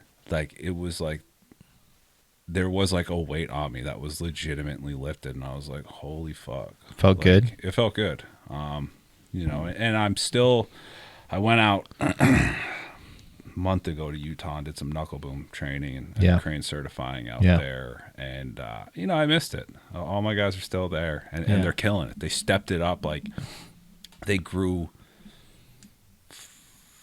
40% or 35%, and they were the largest branch growing in Save-A-Tree for 2020. Nice. They are crushing it. Then, even on the safety side of things, Save-A-Tree brings a lot of safety to the game, and I try to be safe. You talk to any of my guys. I did have my cowboy tendencies. Yeah. That was 6 years of my upbringing. You know, it's how I learned. It's hard to break those habits. Like, I don't one hand saws anymore, and I wear chaps and a helmet always. Like, it took me a long time to break those habits. But Save-A-Tree's up the safety a lot with them too, and just like seeing, like, just the whole thing, it made me like pretty bummed. I was actually sad about it. And then like a week later, I heard about like some slight injuries and employee issues, and like a guy driving through a fence with a truck, and I was like, yeah. Now I don't remember. I don't miss that part. Yeah, I don't miss it. Yeah, right. Yeah, it's okay. It's okay. But yeah, it's definitely a super bittersweet thing. Jess, I'll talk about it, and she'll be like, no, it's definitely a good call that we did. And what's Jess doing now? She's kind of just doing some little like contract work for some people and some accounting work type stuff.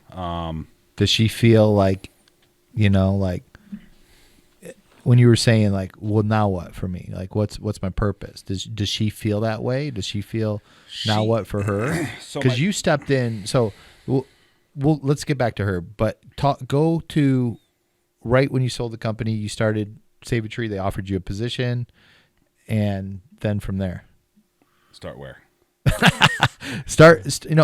After you sold the company, Save-A-Tree offering you a position to work for the company, and what position and stuff. Well, they gave me the branch manager role, which was never discussed really. Yeah. They were actually looking for someone for that, and I was kind of like, yeah, whatever, I'll do it. Okay. To run your my branch, your company, my company. Gotcha. To do the same thing. Yeah. I was trying to not do. Gotcha. So a big part also in the selling was like Jess wanted to step back and raise the kids a lot more. Okay. And she was like, you do whatever you want.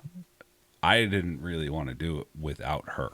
Yeah. I mean, she ran the HR side. She kept the sales guys in line and the office girls, and had all the back end big picture stuff. Like I knew where I wanted to be. Like, I was about to buy a horizontal grinder and get big into mulch and grinding and stuff like that. I had that part figured out in divisions. Like, she had the other part, and so we worked really well together. And then there was definitely years there that our relationship was only good on the business side of things. Like, our personal side was Yeah. But we worked really well for the business. So I didn't really want to run it without her. I didn't want to deal with all that shit. And like, I could have hired somebody, but so it worked out with the Save-A-Tree thing too, because then she could step away. So I got hired as a branch manager, and she was the office manager. Okay. She was a part-time office manager, and she was going to transition out, and our office girl was going to move into her spot. Yeah. Fast forward, to February or March of 2020, that COVID shit got all fucked up. And, it really accelerated her leaving the office because, shit was weird. Like, our kind of daycare that our friend owned, that our kids were at, like, some of the other kids' parents were like nurses and stuff. And like, we didn't really know what was going to happen. So it was like, you know what, you can leave, just hang with the kids. So she left a little quicker there. And, in the talks with Save-A-Tree with selling, we had talked about me being a trainer for them in a nationwide role. The caveat to that was where I was located. I was on an island there. And no matter what branch I had to go to, I had to fly. So, we kind of worked through some stuff with them and figuring it out, and came up with this new position, being the first trainer at Save-A-Tree.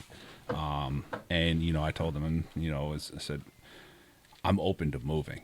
I'll move to the East Coast. That's where my family was, and that's we were talking about it.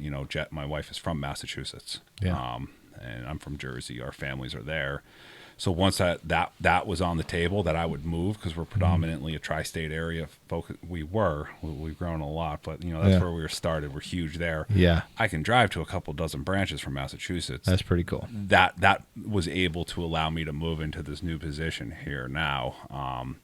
So yeah, we worked that out with them. We found someone to replace me and sold the fucking house and moved.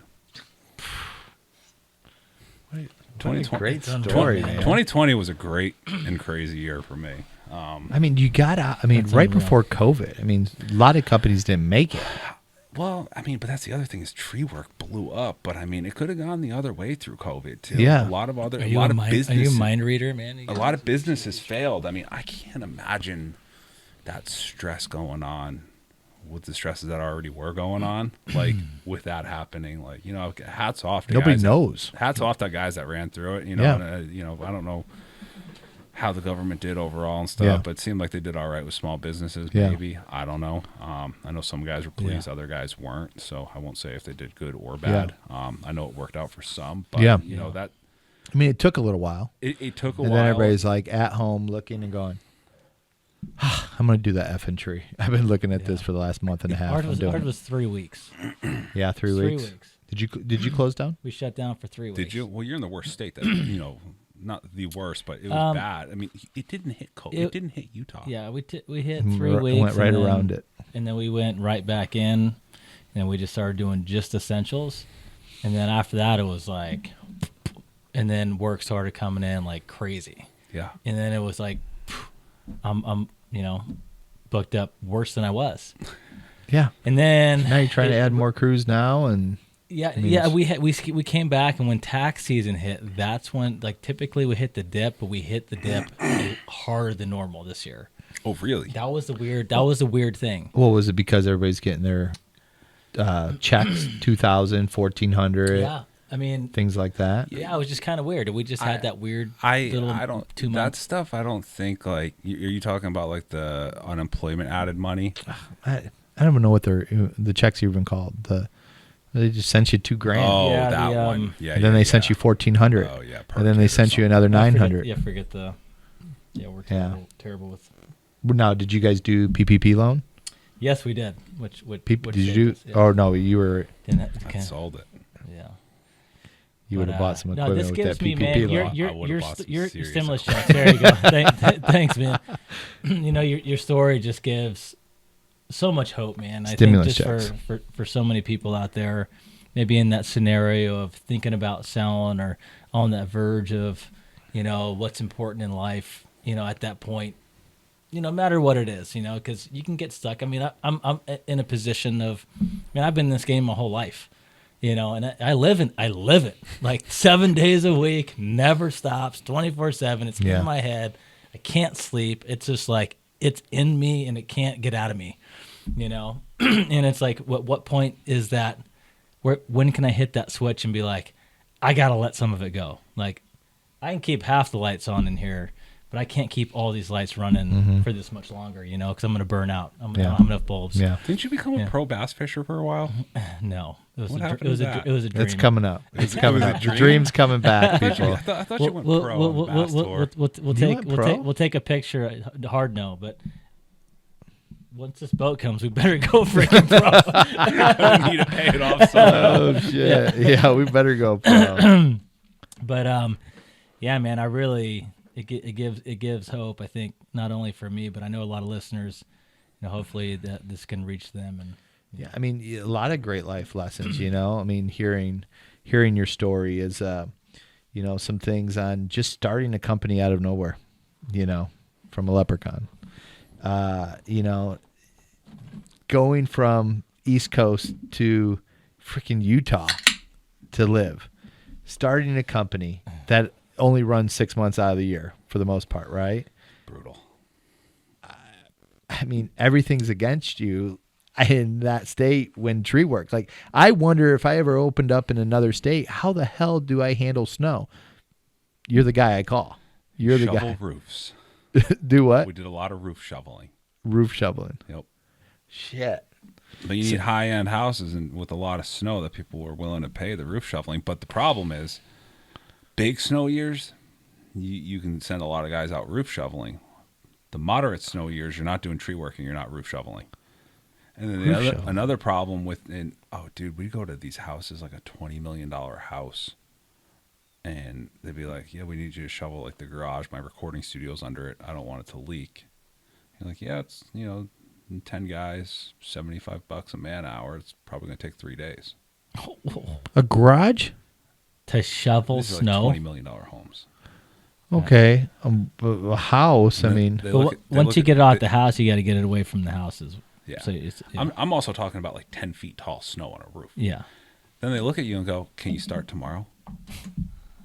And you're like, okay, yeah. But yeah, so that's great on a big snow year. But ridiculous. when you have a snow year that's Why? just a normal moderate year, Yeah. you're not getting the roof shoveling and you're not doing tree work either. And the other issue with a place like that, which I'm sure is the same in like Aspen and Yeah. Vail, is that every motherfucker owns a plow.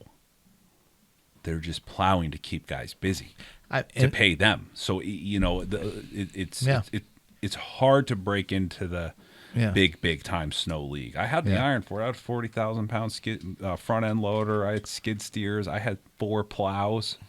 I just couldn't figure out the component I could never figure out was hand shoveling.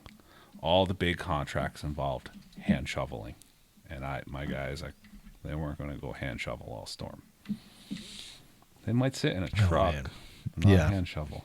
In Ohio, same thing when I did asphalt. It was, as soon as it's done, we were out plowing all the jobs that we sold and put asphalt down. Now we had to plow it. But, I want to bring you back on the show because hearing your life story, there's so many tricks of the trade and business stuff that you've just learned because you went through shit nobody taught you. I learned it all the wrong way. I mean, tree work, running a business, employees, it's all been the hard way that I had to do the wrong way 5 times, including like what you need to make sure your truck is proper for DOT inspections. What are the things they look for that they're going to hit you for every time? If anybody has any questions, message him on DOT. He will help you. I got you. I don't want them to get any more money. The next thing you do, it's like if you had to do it all over again, you would do it 10 times faster. It wouldn't take you 5 years. It'd take you 1.5 years to get right back up there because you've done it all. You know not to do this. You know to do this, how to do it. So definitely having you, and we're gonna answer some calls here in a little bit, and I'm sure some people have some questions. Just they're in the same scenario. Yeah. Shit, I can't get out. How do I get out? What do I do? Things like that. No, you probably can't turn it on all the way. And they have some just business stuff they want to know, and that's the sucky thing in our industry is there's no blueprint. There's no one helping people that are like been through this. Let me show you. Sorry. Go ahead. No. Is it talking? No, we're good. We're good? Okay. But there's Rookie. I know, Ricky. You got to watch him. But there's no blueprint of what to do and what not to do. So, this is part of the podcast is for people like yourself coming on to help the listeners listening to it, help them be able to figure this stuff out so they don't have to go through these things from that. So, before we get on some callers on there, what's some advice you can give somebody out there? You've been through real advice or funny advice? Both. Right. Things that you can help them, things you can teach them, or something they can take and nugget, with them. I'd put it if you could give like a business advice and then like a new climber, somebody coming in industry advice. I think that's 2 separate things. I got a third one too. Okay. I'm going to start with the third one because I thought about this one earlier when you were talking about advice, and this is big for this day and age. If you go out a lot with your friends, which most people do these days, and they don't already know if you do or don't have this, I did this for years, and Jared can attest for it. If you're ever going out, you're trying to go to another bar or some other place like that, you don't have the Uber app. Because if you don't have the fucking Uber app, shit, you never have to get the fucking Uber. And it's even better if you have a wife or something that deals with most of your finances and be like, I don't even know how to log this shit on. I don't know how to link. I don't know my bank account number. There was one time I was with Jared, and we don't have to mention the other guy.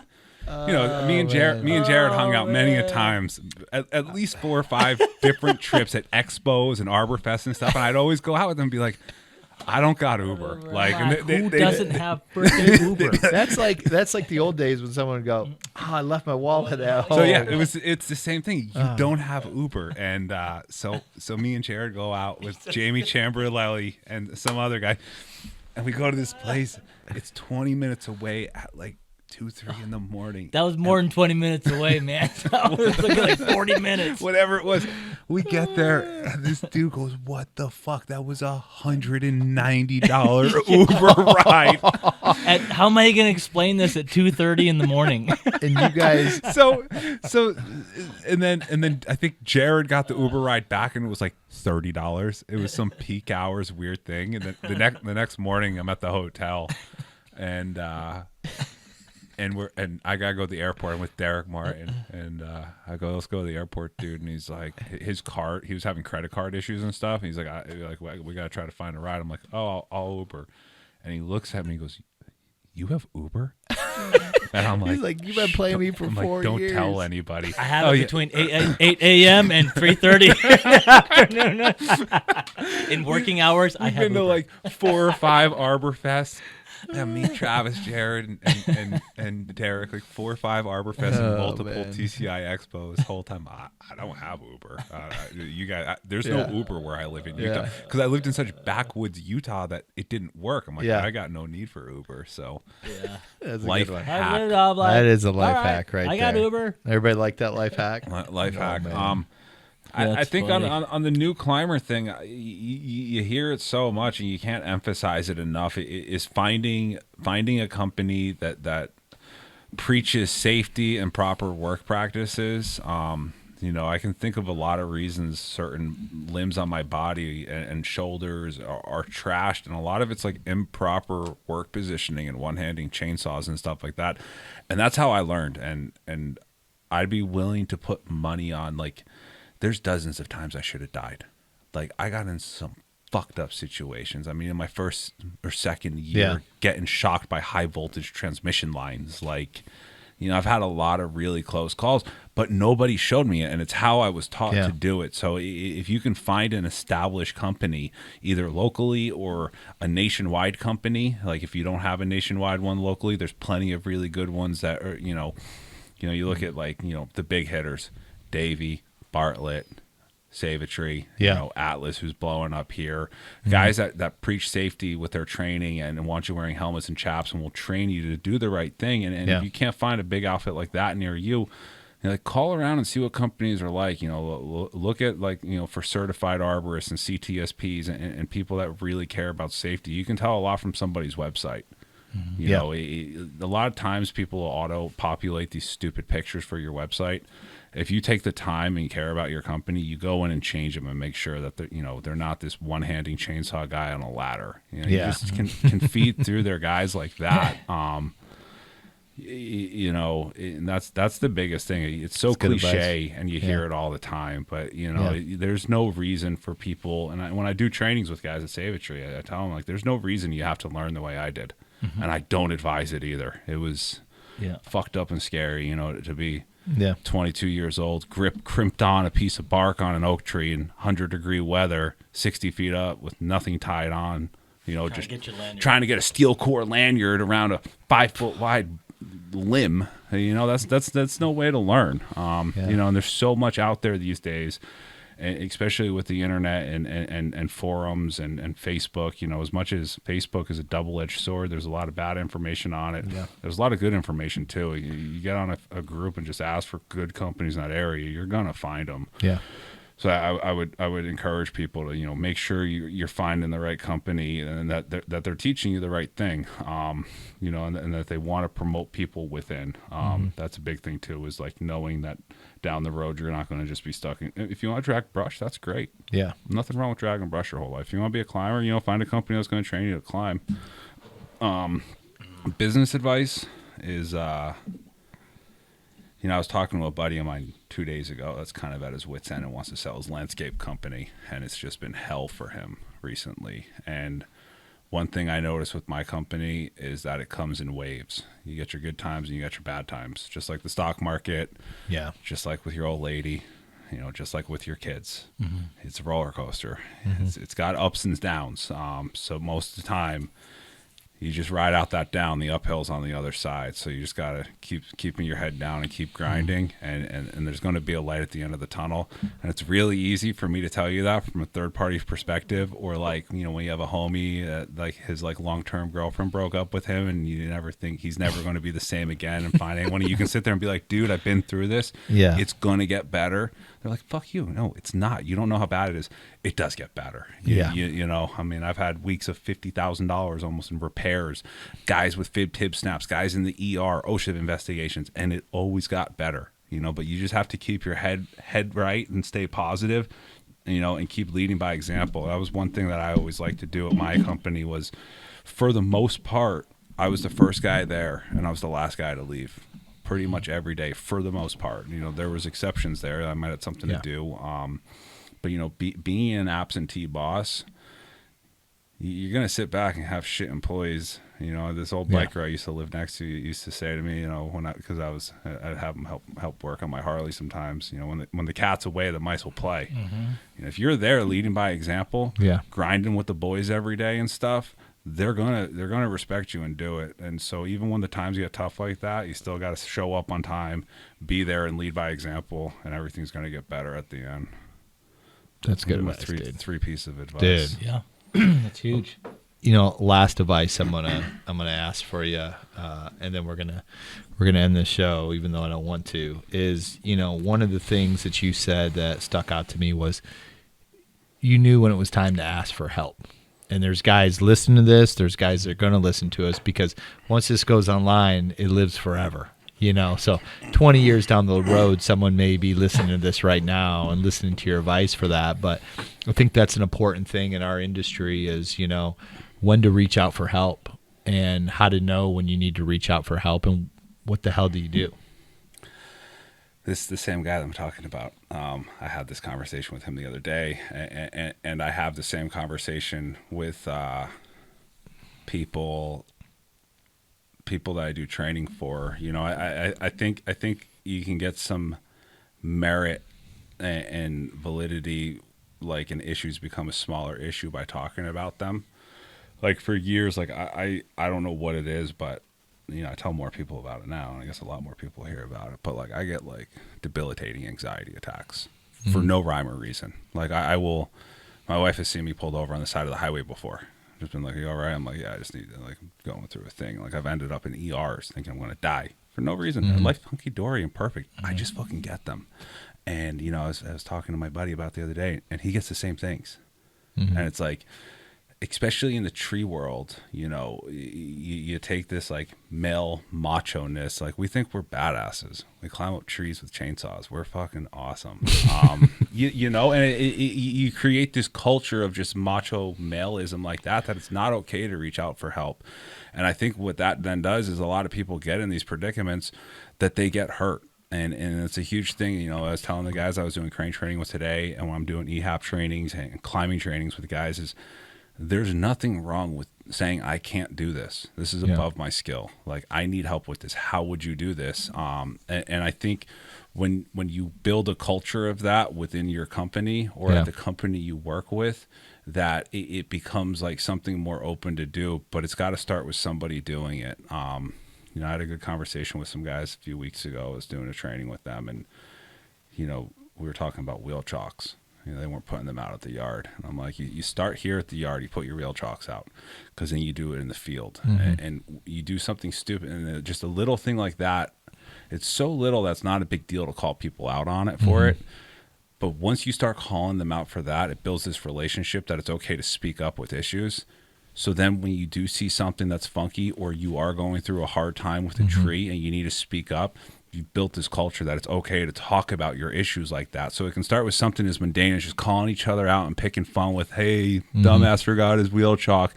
But really what it's doing is it's going to build up a culture where people can speak up and talk about issues. And I think that's just guys in general. They don't want to talk about issues, and they don't want to be, scared to back off a tree. But, at the end of the day, you got to trust your gut. Yeah. You know, any time that I've, you know, fucked up a house a little or a deck or nicked something, every time I didn't trust my gut always said, put a rope in this or put a pole line in this, and I didn't. And you know, sometimes I don't trust my gut and everything goes fine. But you know, I think if you can fall back and trust your gut, it'll create a safer, you know, better work environment and culture in general. And I'd be willing to bet that most incidences that happen, if guys are properly trained, you hear about these guys that die. They're super well trained. I'd be willing to bet going through their head before they made that big gnarly cut was, is this a good idea? And it probably was. And the same goes, if you get in that predicament, just ask for help, because guys get fucked up really easy, and there's no sense in dying for this job. It's just a fucking job, and chances are you're working for an employer. You know, and when we live in this modern day that's so amazing with equipment that you can drive down the street and rent a spider lift or call one of 50 crane companies by you and come in with it. Yeah. And if your boss has a problem with that, that's not the place to work. You know, so speaking up and not getting out of your, and you know, and not getting out of your real comfort zone there is, you know, it's super beneficial, and it's definitely something that's underlooked. And I think it's something that just has to get start in like the company and the industry in general, is being able to speak up and talk about That's good. learning stuff. Yeah. That's Oh, good. this just takes me back, man. What my first talk I've ever done in my entire career, and I remember this. This was, gosh, it was maybe 20 years old, and it was in San Francisco. Gosh, it was 20 years ago. I'm gonna feel really Is this old. like 1980? Yeah, Pre and or post World it Champion? was about this. It was about this Was it? exactly, and it was about that gut instinct. And what do you do when you're in that situation, and how do you trust it? Do you when someone's telling you it's wrong, you have to trust a certain portion of it and say, you know, what is that? What's wrong about it? Is there a way to mitigate it? Is there a way to change position? Is there a way to is there another way? Or do I have to back off and say, you know what, I just can't do this? You know, do I have the training for this? Do I have the expertise for this? Do I need to ask for help? And man, this is it just takes a full circle back for me, and to really reiterate this, that this is a major issue at hand that was not addressed enough. So I really appreciate you bringing all this up, man. It's really good stuff. You know, I remember my first talk too, and I had a really good friend with me that was supposed to support me. And in the middle of my talk, he left and left me there. Is it Jared? I left him at the podium. Was that your wedding? To be No, fair, it was at a freaking Western chapter climbing competition, and Okay. he had this big talk that he wanted me to do with Oh, him. man. I got up there, I started talking, and then he went out the side door and he never came back. this was a great talk, by the way. Oh, it was gosh. a front end, back end talk, talking about business, you know, from the front end to the back end, how they need to be cohesive, Oh, man. and to run a successful company. How do you know you weren't part of it? You Well, weren't even there. We wrote the talk together, so you know. He helped you become who you are today by that moment. Here's the real story to this was we got in the room and I was kind of running and managing the event. So I was trying to set the events up, be every place, and blah, blah, blah, blah, blah. So when Phil got up there, I was his sidekick. He started off the talk, came in, slideshow, you know, doing the Oh, Phil. you were the sidekick? Yeah. Oh, no big deal. Yeah, I was You had a sidekick. you had a slideshow. Yeah, he had a slideshow. And I'm like, I don't have a slideshow. I'm just going to do one of these. Anyway, he started going. I'm like, gosh, this is really good. Phil's doing really good. Skirt. I just bounced, and I went off, and That was it. I set up the comp, and I'm like, anyways, I'll pass it off to. All right, guess I'm Yeah. gonna finish this thing, but you did great. For me, I ultimately Did he failed answer my his phone first. My after? first talk no, was he the didn't. hardest. I'm texting him. Will we come back? I was a kid, man. I created this PowerPoint, and I had 100 people in this room, and I was sweating, I was stuttering, I was pacing. I just botched it, right? And I hated myself for that. And I got done. I'm like, I'm the biggest idiot in the industry right now for having done that. And I'm like, you know what? I'm gonna do it again. I'm like, I have to do this. So I did another one, botched it. Did another one, botched it. Like. That's good. 20 years later, I'm still here botching it. I'm like, Everyone's like, oh, he's getting better? No, I'm still botching it. Still botching it. Oh yeah. man. But, yeah. Well, Dude, I'm so glad you came on the show, man. Happy you have me. Nice to see you Dude, guys. I mean, I just want to keep going I know. and hearing your I could do stories. this all night. I mean, I have like 4 pages of notes of the stuff you've told. I mean, each one's a 2-hour episode. I feel like it's going to be on something on Netflix coming out here soon. Oh, I like a hope, cartoon of Ryan and his stories with leprechauns and pit stain yellow and 2 tree guys Craigslist. and a bucket of beer. And Ryan, the leprechaun. The leprechaun, you know. But man, super inspiring, you know, just hearing your life story and the things you've been through, and you know, just fucking being a baller, man, just killing it. Making shit happen, you know, So. just making it happen. When you know the whole world might have been against you on stuff. And you fucking went out to Utah and you built a multi-million-dollar business and grew it from a leprechaun that hit Leprechaun. you know, on there. Leprechaun at And, $200. you know, so I appreciate you, man. I definitely want you to come back on and, you know, be a part of the show and speak to everybody. And because there's going to be a lot of other people that are going to come on and we're going to get on and ask some questions here out there. So thank you, man. Appreciate it. And guys, remember, scared money don't make money. Ryan. All right, everybody. All right, that's it for us. Yeah, I'm just going to give one big thank you again to our beer sponsor, Old Possum Brewing out here in Santa Rosa, California. You guys are great. We really appreciate you guys. Great beer. Make sure you guys come by, check them out. Yeah. And another one to Manic Woodshop for making our bucket of beer. And this table that we're sitting on, having a good time at. Much love. If you guys want more of their products, check them out online. Yeah, and if you guys want us to try your beer, send it to us, 1544 Ludwig, Santa Rosa. Give us a call. Send us shirts. Send us whatever you want to send. It will go on the show. There's a back wall back here that's blank as can be, and I'm waiting for somebody to send me some funny shit and some things to put on the wall or something to wear. So send it to us. All right, everybody. Appreciate you, and we'll be speaking soon. Peace.